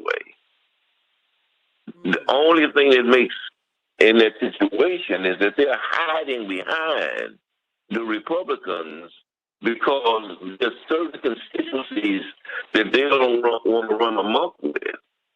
And so they use the Republicans to not do what they really don't want to do anyway. When I was growing up, we used to, Robert, at 3:15 on Fridays, we used to settle all of the fights. But it was always a crowd that would say, hold me back, hold me back, hold me back. That was the crowd that really didn't want to fight in the first place. So they would put somebody between me and themselves and whoever they had to beef with and say, hold me back, hold me back, hold me. Well, they really didn't want to fight in the first place. And I think that's what the Democrats are doing right now is they're saying, hold me back, but they really don't want to fight. Wow. But Robert, you're not going to be able to get this. Hold on to the House, hold on to the Senate, hold on to Warnock's seat unless you are ready to fight. And you gotta, if you fail to plan, Reverend Jackson says it, if you fail to plan, you plan to fail. It's not original to him, but I've heard my father say it so much. What's the plan going forward, Robert? Well, the thing, we talk a lot about the very public Republican Civil War that we're all seeing playing out. And it's not really a civil war so much it is just the traditional Republican Party bowing out of a battle, understanding that they cannot win. When you see Liz Cheney no longer being Republican enough for the Republican Party, just know there's no Republican Party left. But what we're not talking about so much is the civil war on the Democratic side of the aisle between the people who got them elected and the people who want to stay in power. We're seeing this with the situation with the Israeli terrorist attacks right now, where they're sending jets and bombs to blow up children's hospitals and mosques and churches and everything. And usually in America, All that we got taught for 50 years was we stand 100% behind Israel. No matter what they did, we stand 100% behind Israel, no matter what political party it was. Well, now there are younger progressives who are saying Palestinians are human beings. And you're seeing the Biden administration being forced to diverge from the normal American political position and actually call on a ceasefire, actually saying that, well, we can't do this anymore. So that is going to be the battle brewing within the Democratic Party. Do they maintain their traditional power base? Do they continue to try to be that upper Midwestern Rust Belt truck driver party that they were back during the Reagan years, or back the coalition they elected Bill Clinton? Or do they face the political reality that we are a browning nation that is getting younger by the day, that's going through a political sea change, that words like Marxism and socialism don't scare people anymore, that some of these older concepts are no longer what motivate people? And how fast can they move in that direction? So that's going to be what determines how Democrats fight going forward, because as long as you have the Joe Manchins and the Christian Cinemas of the world, and they're really giving cover to, I think, probably 4 or 5 other Democratic senators who will not vote in front of the filibuster if it was ever brought to a vote, it's nearly going to be impossible to create a governing majority, and Joe Biden is going to have to show the sort of leadership that this is going to sound crazy, well, give me a second, the type of leadership that we saw from Trump, where when Trump got told no over and over again, he did what they told us to do at Clark Atlanta University. 1 minute. Just find a way or make one. You can't have a wall. I'm building a wall. You can't have a Muslim ban. I'm doing a Muslim ban. You can't you can't call people names. Or calling people names. Joe Biden's going to have to at some point give up on this bipartisanism, give up on going through the normal legislative processing when we get closer to 2022. Simply start governing by fiat, get things done, and hope that that's enough to convince the American people to reinvest for another 2 years and another 4 years after that. And recognize when things have changed. I remember Reverend Jackson stood up for Palestinian justice and Israeli security. My mother went to the Middle East first in 1979, and then they followed up with another trip, I think, 1979. Took a lot of heat for it. Ran for president on it. People thought it was crazy. But guess what? It was the right thing to do. And now, more than 40 years later, it is the standard. It is the standard. What will we do about Palestinians and Israelis? We'll talk about that tomorrow on the Santita Jackson Show. Back in just a few minutes with Dr. Maxwell.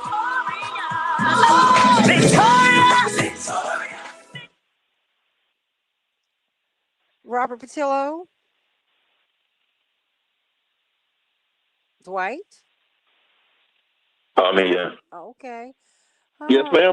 You all are just too many things. I love you all to pieces. But I wanted to bring this up today because I said I'm thinking that we're missing how these people are planning for 2022. I mean, they're rolling it out, and I just don't see Democrats doing that. And I don't see, the most popular figure in the Democratic Party is President Obama and his wife. I'm wondering how they're going to be used in the 2022 cycle, because they really need it. I mean, they're really, really, really need it. Really, really.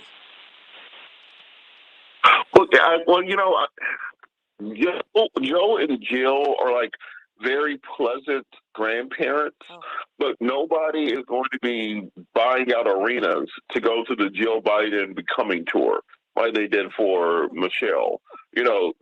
We have Dr. Wolf. Joe's not going to be jet skiing with Richard Branson and hitting the late night circuit. So Democrats are absolutely going to have to find that Kennedy-esque figure for the party. Democrats kind of thrive on that new Camelot, the Kennedy family, the Jackson family, even the Clinton family when they first came out, the Obama, something they can aspire to. Joe and Jill, are just kind of like, we're bringing you guys together. We're holding you. We're gonna protect you from the bad man while defects comes to take the country. But they aren't the future of the party. I don't know if Kamala and Doug are the future of the party.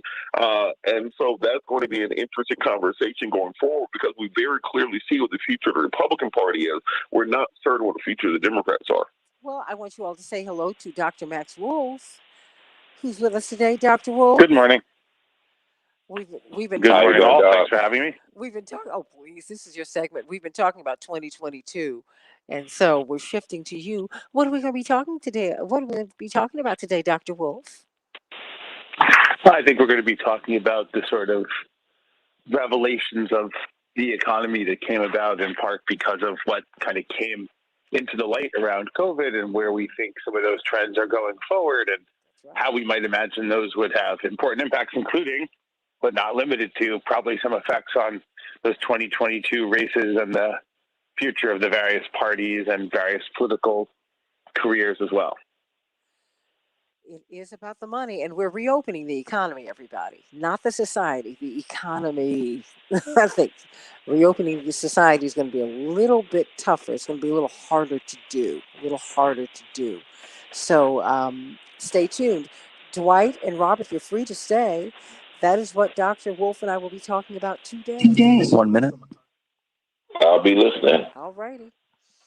I'll listen. I'll be on mute because I gotta go sneak and get my wife breakfast. Oh, please. And we love your wife. She's so sweet. She gives us space. She is. I'll tell her that because I wouldn't associate it that way. I would say mean, but it works. You are terrible. Oh my gosh. But she's a jewel because she lets us work with you, and you're just wonderful. You're magnificent. Thank you so much. 30. Thank you. I'll let her know. You are just awful, though. Oh, God. I don't know what we're going to do with you, Robert Patillo. Oh. Everybody, check him out on WAOK in Atlanta every Sunday from 1 to 15 Eastern Standard Time. It is a brilliant show. Really, really. You get a lot of laughs and information. We're talking to Dr. Max Wolf. Stay right here, everybody. 773-763-GPT. 773-763-9278.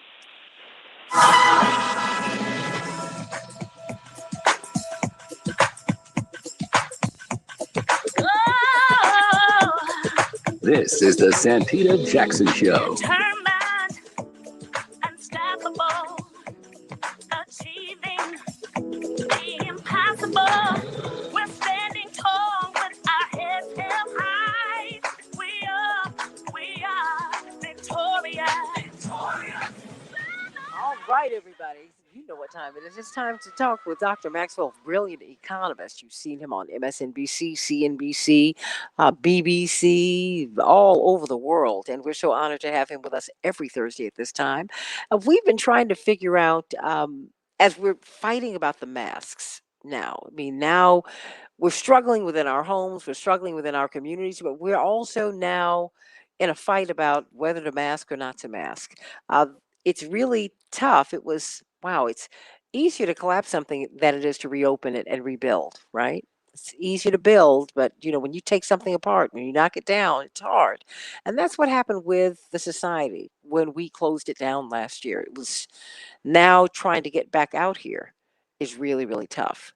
But trying to get the economy moving is a must. So we're going to talk with Dr. Max Wolf about it because the reopening has a lot of implications, Dr. Wolf, a lot of implications. And there's a lot of money at stake, and people need a lot of money. I don't even know where to begin, Dr. Wolf, because it's.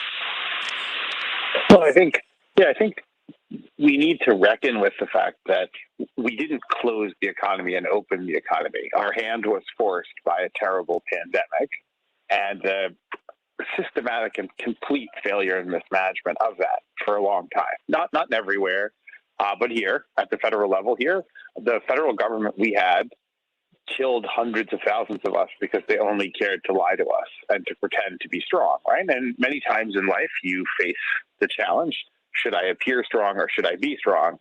And every time that decision was offered to the last regime, they decided to appear strong. And I think they've attracted fans for a lot of people who like that decision and who make it in their own lives and think that choosing, for instance, to back these people who were killing them with incompetence also made them look strong. So we had a series of terrible decisions that were not unwound that still have not been faced, and then the damage that comes along.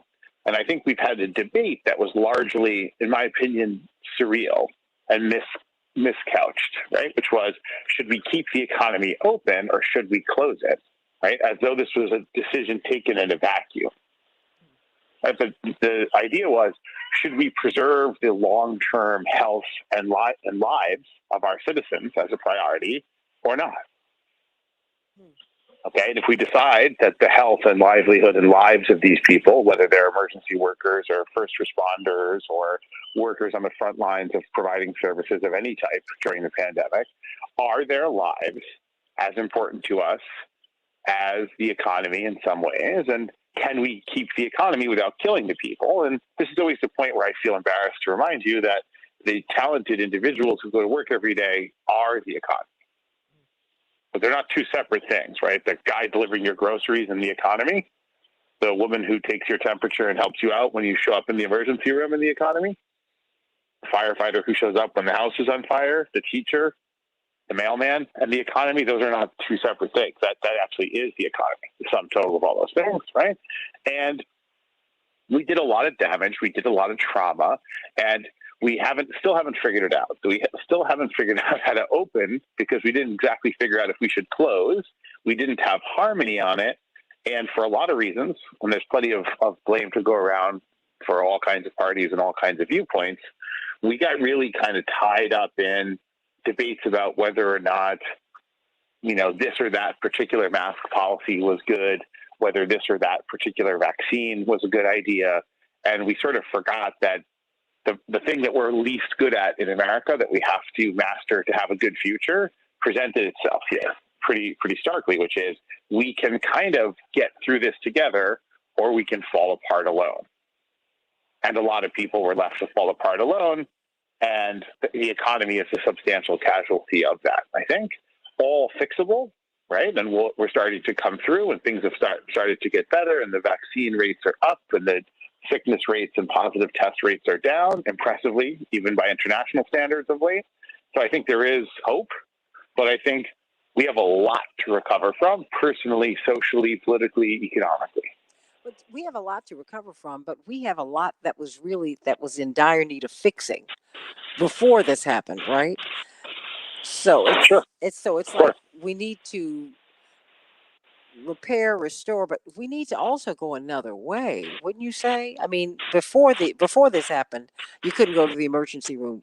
At least half of us couldn't do that. 47%, right? So, or it was the biggest financial decision of your life, whether to decide to save your own life one evening in a sense, and to a sense that should not be, or the big financial decision you're making for your kid or an elderly person you take care of, or a roommate or a neighbor, or whatever it is. Sure. I mean, going to college is unaffordable. I mean, it's just so much of this American dream, house ownership, or even renting an apartment where you live. It's just, in the city in which you work. This stuff was already out of reach. I mean, how do we come back from all of this? From that and the pandemic? But resets are an opportunity, right? Mm-hmm. So the problems we had don't magically solve because, we have new problems. That's not how that works. But, the analogy I always liked is every society is pregnant with its own future. Mm. And every trauma that it doesn't avoid successfully, or that it worsens, or that it suffers, is a trauma to that future as well, right? That unborn future. And the significant traumas change the path. And this is a significant enough trauma to change the path, but there's also an opportunity, right? The opportunity is when you have to start redoing things and reopening things and reimagining things, there's the potential scope for a broader reimagining, for a broader inclusion, right? And one of the potential lessons of COVID was we are interdependent. And we lack public health infrastructure, which is crucial, right? And we have massive pandemics raging, called obesity, called hypertension, called type 2 diabetes, right? Called opioids, which we could also potentially work on using some of what we learned around COVID. But we also learned we're interdependent. That's a tough lesson, right? So we can go forward with that, or we can decide we're not and try to retreat into some sort of expensive private series of solutions to public problems.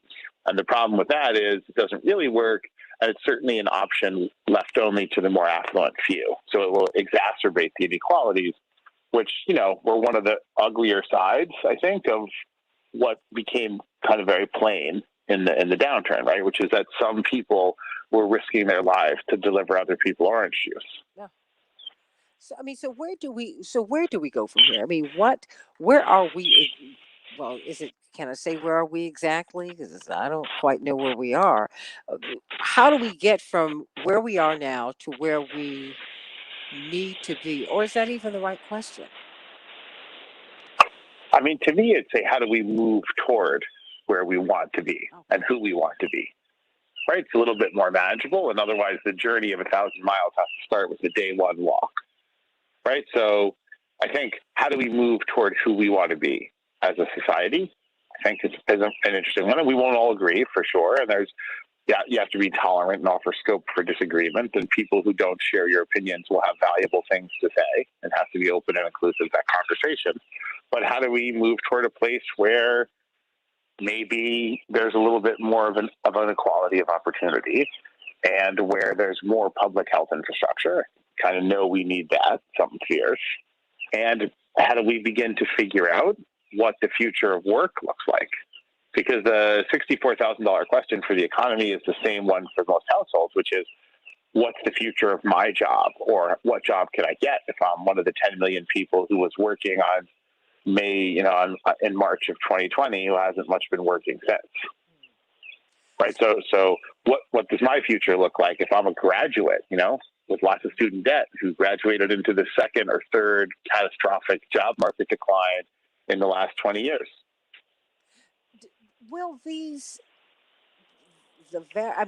infrastructure plan, the American Families Plan, is that a good start? Are those good starts? Well, it hasn't passed yet, right? So there's even that is sort of not so certain. And there's other proposals. One of the other leading proposals is less than a quarter the size. So obviously, if you do a quarter of the plan, it's going to look a little bit different than if you do more than a quarter of the plan. Look, I think infrastructure is a good investment, especially the broader understanding of what infrastructure is that's advocated there, because infrastructure is equalizing. Public goods are equalizing, right? If I build a good public transit system, Bill Gates and a pauper stand next to each other on the subway, and they both get the same ride on the same train off the same platform. So sort of equalizing. Likewise, a public education system or public health system are equalizing. And if one of the challenges of the moment, which seems to be the case, is I think we've gotten to the point of income inequality where sustaining even a semblance of real democracy has become quite difficult. Right? So if we are invested in democracy, we need a little more equality. If we are invested in some kind of civil stability in our politics, we need a little more equalization. And infrastructure is a way to give you that equalization while also making the society more productive, i.e. able to produce more wealth. So I think it is a good place to start, especially if one takes I'd say a broad and modern. So it's not just sort of 1970s version of infrastructure, bridges, roads, tunnels, which are important, right? But I think it's internet, it's public health, it's job retraining, it's lifelong education, it's all kinds of things above and beyond the sort of what infrastructure meant to an economy that was heavy industry and manufacturing is, of course, different to an economy that's mostly digital services.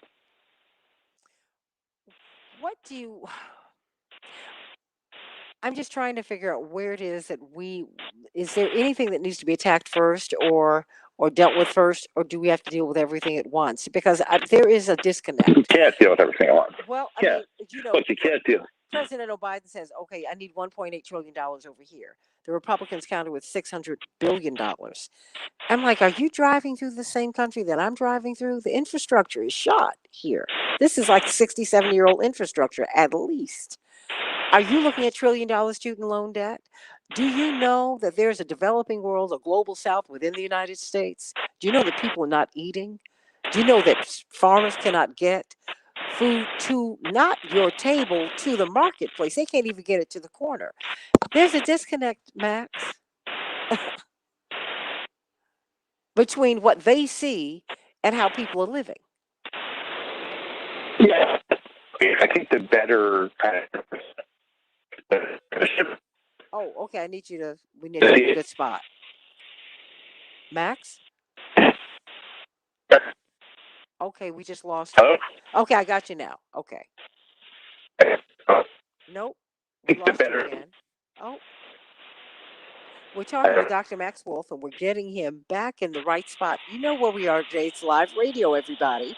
And so we're getting him into the right spot so we can hear him like we heard him before. Dr. Wolf? Yeah, I'm here. Okay, got you. Okay, good. Okay, don't know what happened. I'm actually not moving, so it could just be the will of the universe. But hopefully the will of the universe to silence my terrible. It's all right. The star is to figure out what you want to become and drive hard at it.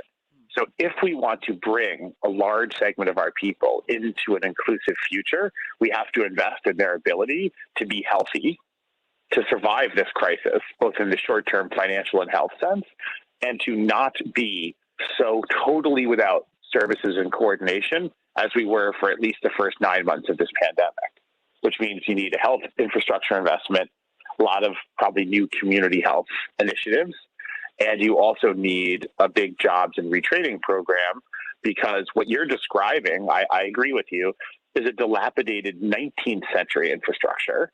But what we actually have to have is a 21st century competitive infrastructure, which is all kinds of training and digital infrastructure and high-speed internet and sane public transit and sustainable green jobs and some way to do that with a lot of public goods. So think about public education, public health, public transit, so that we can do a little equalizing while not reducing the productive capacity of the economy to produce the wealth that all these programs will ultimately have to be able to be viable. Let me go to Renee. Renee, what's on your mind today? What struck you? Hi, good morning, and good morning. Thanks for taking my call. When he said that this will be the third catastrophic event for students regarding student loan debt, I'm just thinking, my son, when he graduated in 2010, then Professor Elizabeth Warren said that was the worst year that they had as far as students graduating when he graduated from law school. If this is going to be our third catastrophic event, why don't the Democrats, led by Biden, just wipe away that debt with the stroke of a pen? That would help so many. This does not have to be. They don't have to have this debt. Other countries, you can go to college for free. Why can't we? I mean, and are they going for free, or are there countries investing in them, Dr. Wolf? Well, they go for very inexpensive compared to here. Yeah. I mean, yeah, so we do have much higher tuition, in part because we have much more of a private education system. A lot of other countries is predominantly public institutions. So, look, I think increasing the affordability of professional degrees, like I think Renee mentioned, the law schools, as well as colleges and various training programs is important, right? Or even having all kinds of newer models where people get trained in something and then they repay the cost over time if and only if they get a job with a minimum income that was created by that training, right? So the sort of labs programs that you see around the Lambda schools and stuff like that make a certain sense to give people viable options. I do think some student loan relief is a good idea, but my point was slightly different, which is just that people aren't, if you were graduating out in May of 2020, which an entire cohort did, right? You were graduating into a massive net job loss, zero hiring scenario for a lot of people, right? And then you spent a year in that where everybody you'd be competing against was desperately trying to keep their jobs, and the job growth was largely negative for quite some time, right? Thinking back to the sort of 2008, 2009, 2010 downturn, and also the one at the turn of the millennium with the tech wreck, 2000, 2001, means in 20 years, we've kind of had three catastrophically negative events for new graduates. Some folks, whose timing was historically bad, like say, I don't know, me, we went through all three of them. So obviously we're not, and a lot of folks who are older, if you're in your 30s or more, you would have had all three of them possibly. Yeah. Each one does some damage. What I was thinking more, although the student loan question is a good one, is the job opportunity set, right? Because if you don't have much of a social safety net, and we don't, then if you can't get jobs, it is very quickly catastrophic. And even if you have a disruption in your income, even of just 4 or 5 months where you get a reduced income, unemployment insurance, whatever, it can still blow a hole in a fragile budget that could take years to recover from. Well, I mean, right. And so I'm trying to think about income stability. Well, yeah, and you're right. I mean, Renee, are you still there? I am, but I'm about to get out of my car. Okay. Are your son's needs more immediate? I mean, do you want to see student loan forgiveness, or do you want to see income stability, or do you think we need to have both, or could we? What do you see? We definitely need student loan forgiveness. And what was the second part? Well, no, just stay right there with student loan forgiveness. What kind of difference would that make in the lives of the kids you know? Well, it will take the shackles off of them. It will allow them to be able to get jobs. Right, wait. Okay. Santita, just having to live with the thought of having so much debt, like over $150,000 of debt that you have to pay off, and if you don't have the income to let you do it, that sort of puts a shackle on you. It limits your possibilities of what you can branch out to do. Not even just trying to buy a house and stuff like that, but just the burden of knowing that you have that debt. That's a lot to live with. Huh. And it makes career decisions for people. Because people aren't going out. Mm-hmm. I'm sorry. No need to apologize. Dr. Wolf was just engaging you. Dr. Wolf? Yeah, look, you don't want student loan debt to choose for people their careers and their ability to succeed, right? So that's more the loan forgiveness. I think the idea of wiping all the student loan away in one fell swoop is exciting, but it's probably not the most efficient, only because you do want to distinguish between folks who can and can't afford to pay and people in very different situations before you lose that much money in terms of sucking that money out of the federal lending system. But look, the economic model we have now where people mortgage their future in the hopes of having one is clearly not good on a lot of levels, and affordable schooling is essential to remediate that. Agreement is 100% there. I agree with that. And have a good day, guys. Well, sending you much love. She's going to teach. Bless her heart. And as we wind down Iraq, we spent twice as much in Afghanistan and Iraq. So just in Afghanistan, we spent twice as much as the total outstanding student loan principal, and then some. And one could look back on the engagement in Afghanistan and think that there may not have been a complete success in every regard. How do we do that? I mean, this just...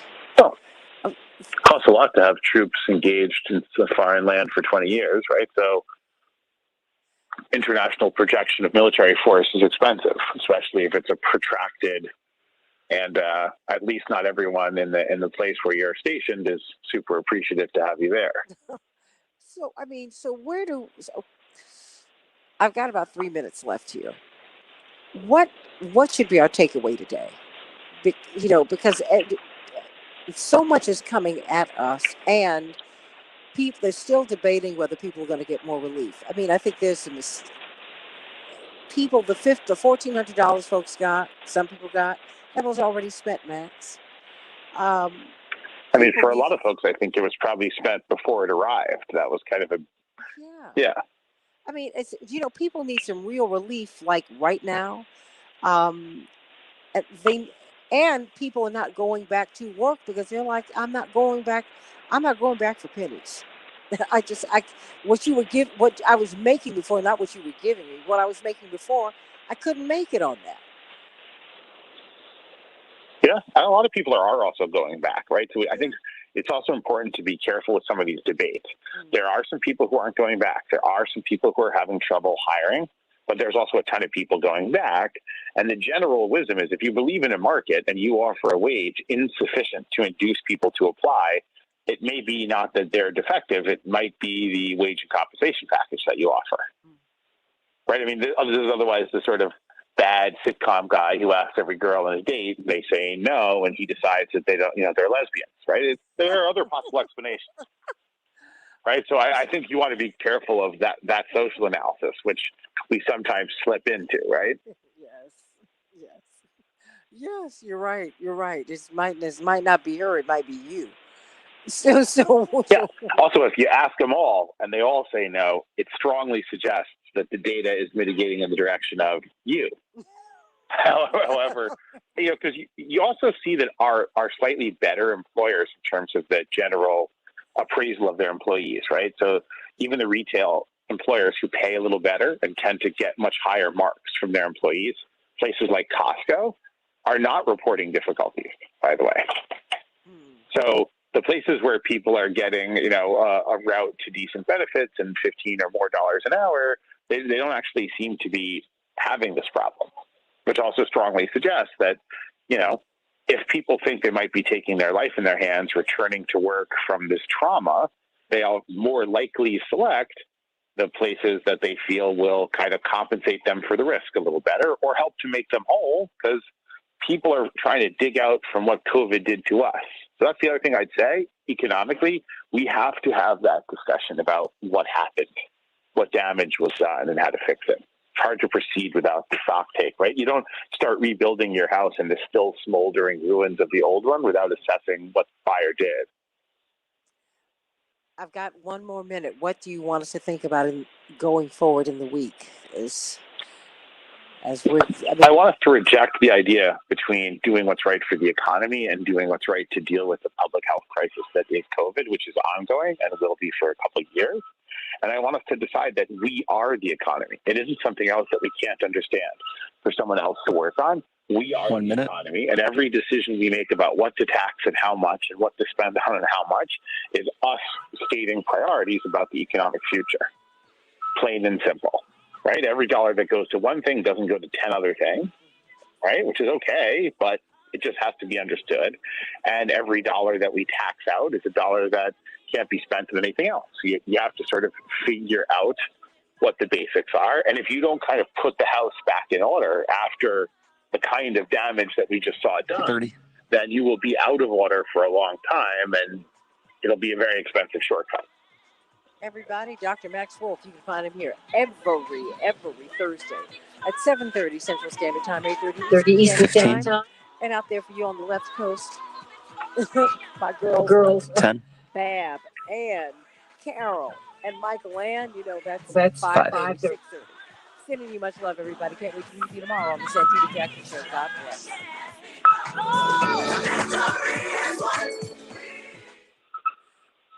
Dr. Wolf, would you like to say anything else to the Facebook Live audience before you go? No, I think one thing people should pay attention to is there's interesting debates starting about how to define this infrastructure, narrow or broad. I think that's a very impactful debate. And I think there's also big debates which are also interesting about whether to pay a little more attention to these basic income plans. So we see pilots in about 20 or 30 cities, and there's some interesting evidence out of one in Oakland, California, and a few other locations. But I think we need to think a little bit more about that, because I think where we do have a social safety net, it sort of assumes a manufacturing, industrial, urban economy, and that becomes problematic as it's less and less that's the economy we actually live in, right? So I think you need to sort of modernize the social safety net as well as reinvest in it, right? So, for instance, there's probably a lot of people going to colleges for general degrees that don't map to employment, who want an employment opportunity and who could get training, including with government help, more along the lines of the kind of Lambda school type thing, where you get training, you pay nothing for it while you're there, you pay a portion of your income, if it's above some kind of minimum, 50 or 60,000 usually, for a bunch of years, if and only if you get a job in the area you trained in, so that you kind of know that the time and efforts and money of your education has an immediate job-related benefit for you, right? And I think there's a lot to be said for that model. Obviously, any model can be perverted or misused or done badly, but that's an interesting model.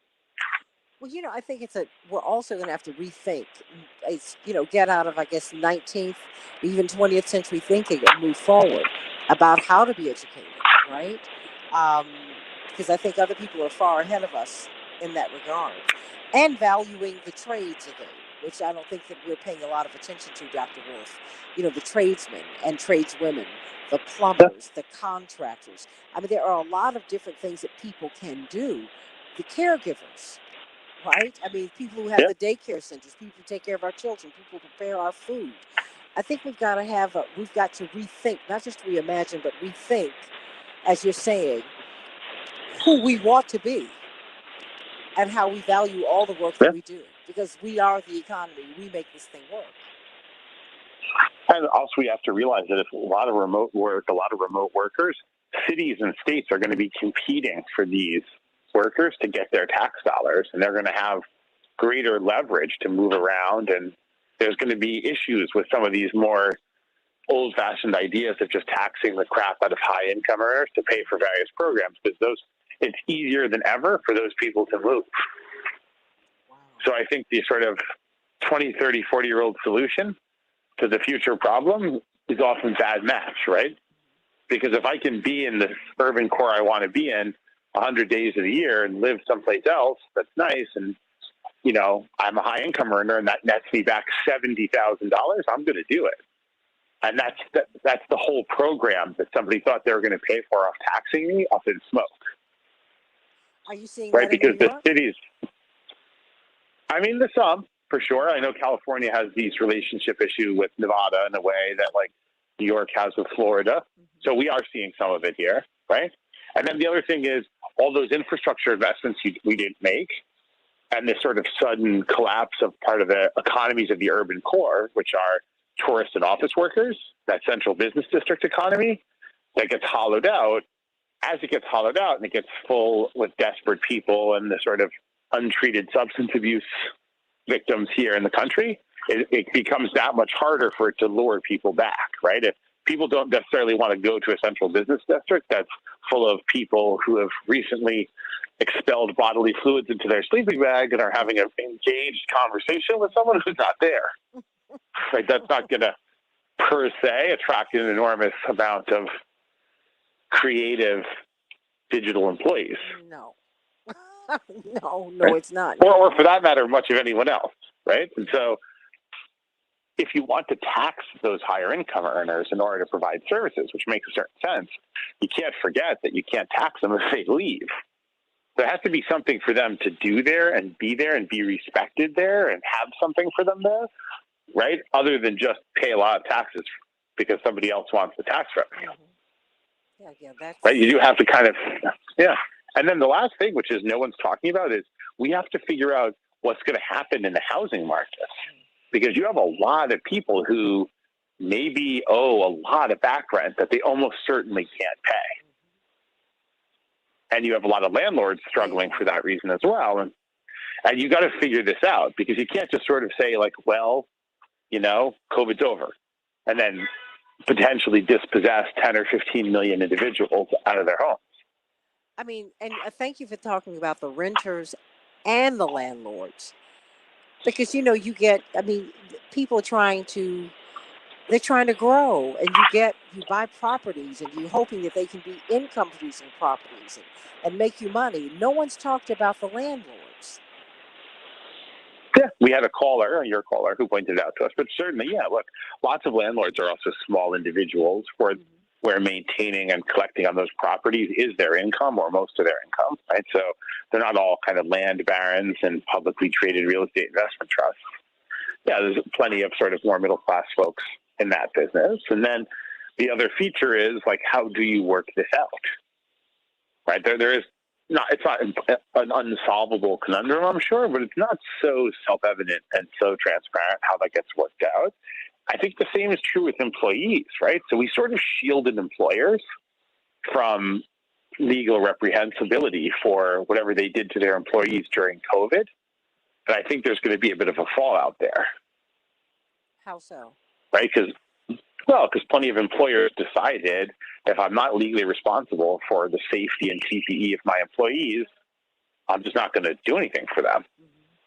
And those employers may be important, and they may be substantial employers, and they may not be able to function under the management and under the same structures they had before.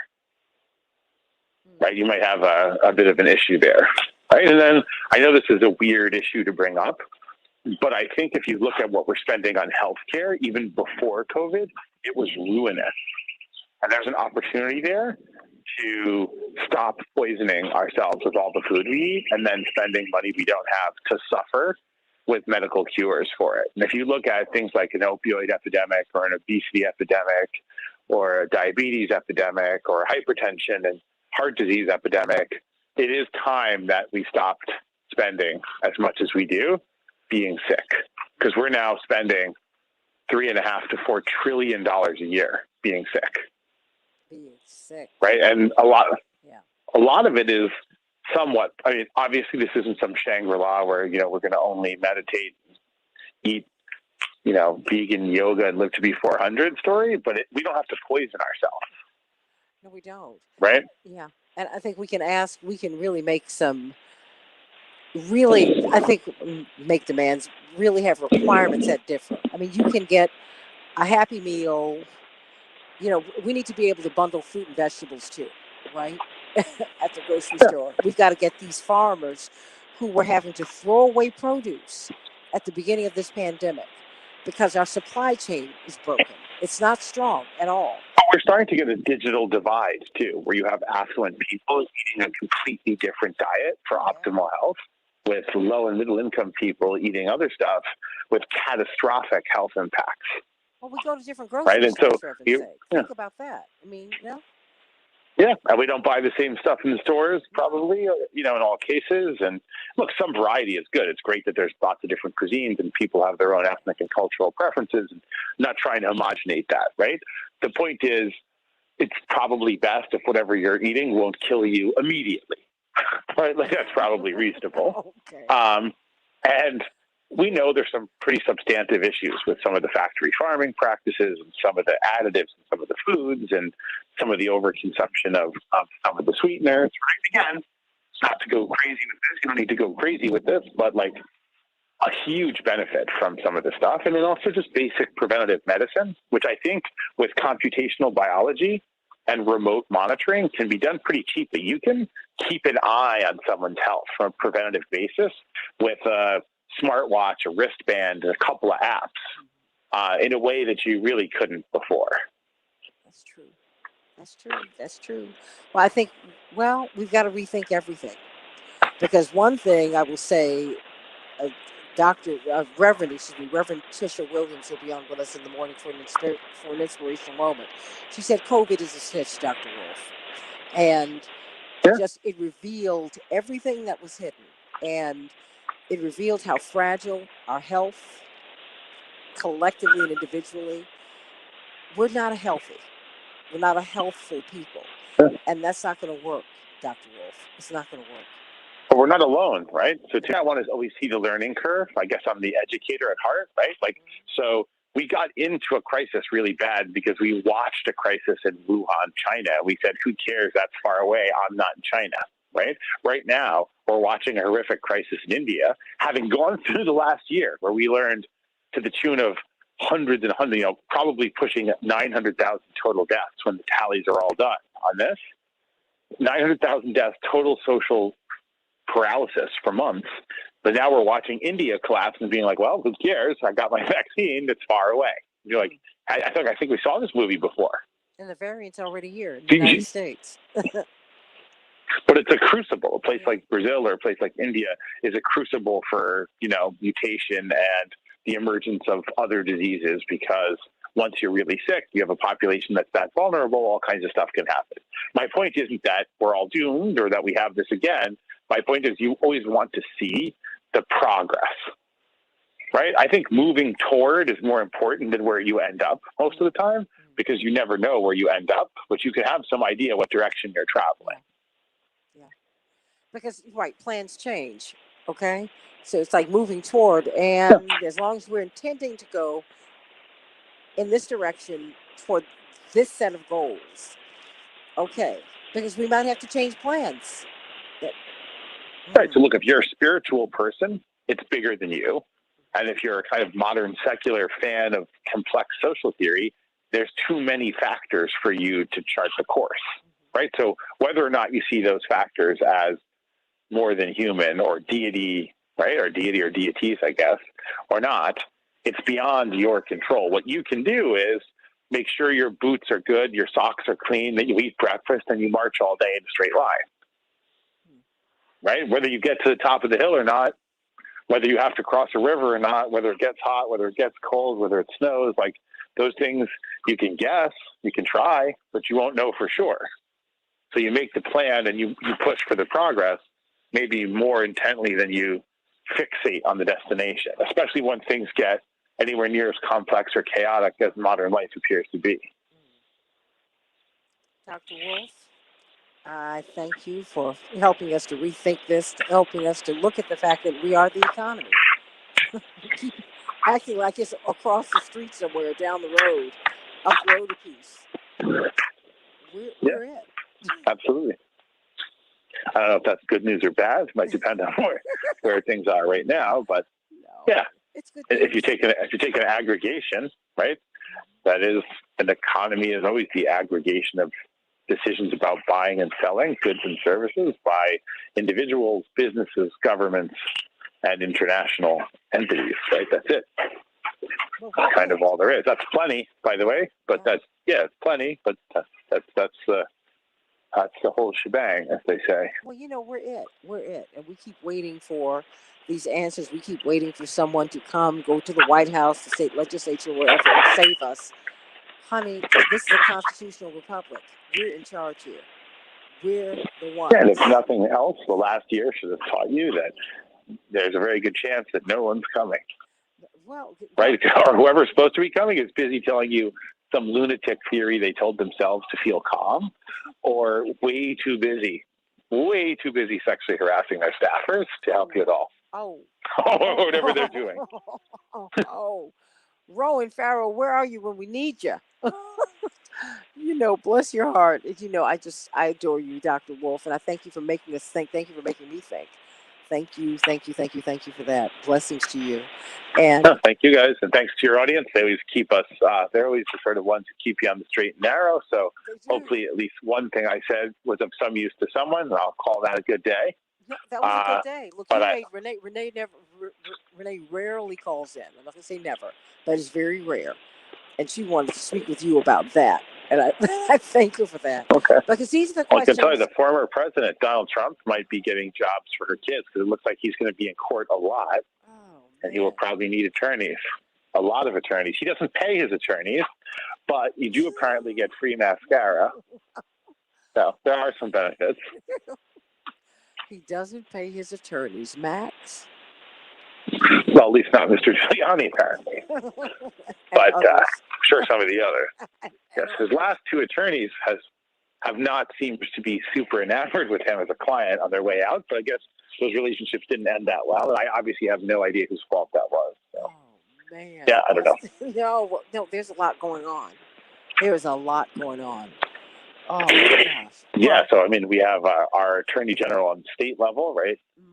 James, and also the city level, Vance, both looking into both criminal and civil cases. And I think there's multiple jurisdictions similarly out there. So there's probably going to be a lot of legal work there on the for and the against side. So could be full employment for lawyers for a while on that one. A lot of lawyers.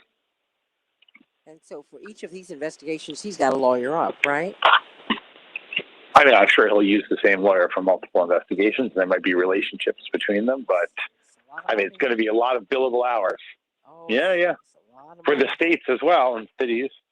Yeah. These are never cheap, right? And I guess while we're just talking about things, there's also a big controversy now about whether we're going to do an investigation of the January 6th event or not. Yeah. Well, the House I don't know why you'd yes. want to investigate a coup attempt. Seems. Oh yeah, I guess every functioning government in the history of the world has investigated failed coup attempts in the efforts to prevent the next one. I think that's why you do that. But not sure. President Pence's brother said no. Let's not investigate it. He said, "Oh my gosh, all right. They were looking for your brother. Are you serious?" It might be tense at Thanksgiving. That decision. Yeah. That could be a little tough at Thanksgiving. Oh man, I said, wow. But you know, there's a lot going on, and you need to pay attention to everything that you can. Don't let other people just interpret the news for you. Please, please pay attention yourself, really. Yeah, because you might be getting advice and thoughts no better or clearer than mine. That's terrifying. That should keep you honest. That's right. That's right. There you go. That's the cautionary tale. All right. Well, always a distinct pleasure. Look forward to next week, and thank you for having me on. Oh, well, you know, this is your segment, so you do with it what you will, because you bring so much, and I thank you so much for everything that you do. Thank you. Thanks, and thanks out there for listening. Take care. God bless everybody. Have a wonderful day. I love you, love you, love you. See you tomorrow. Bye.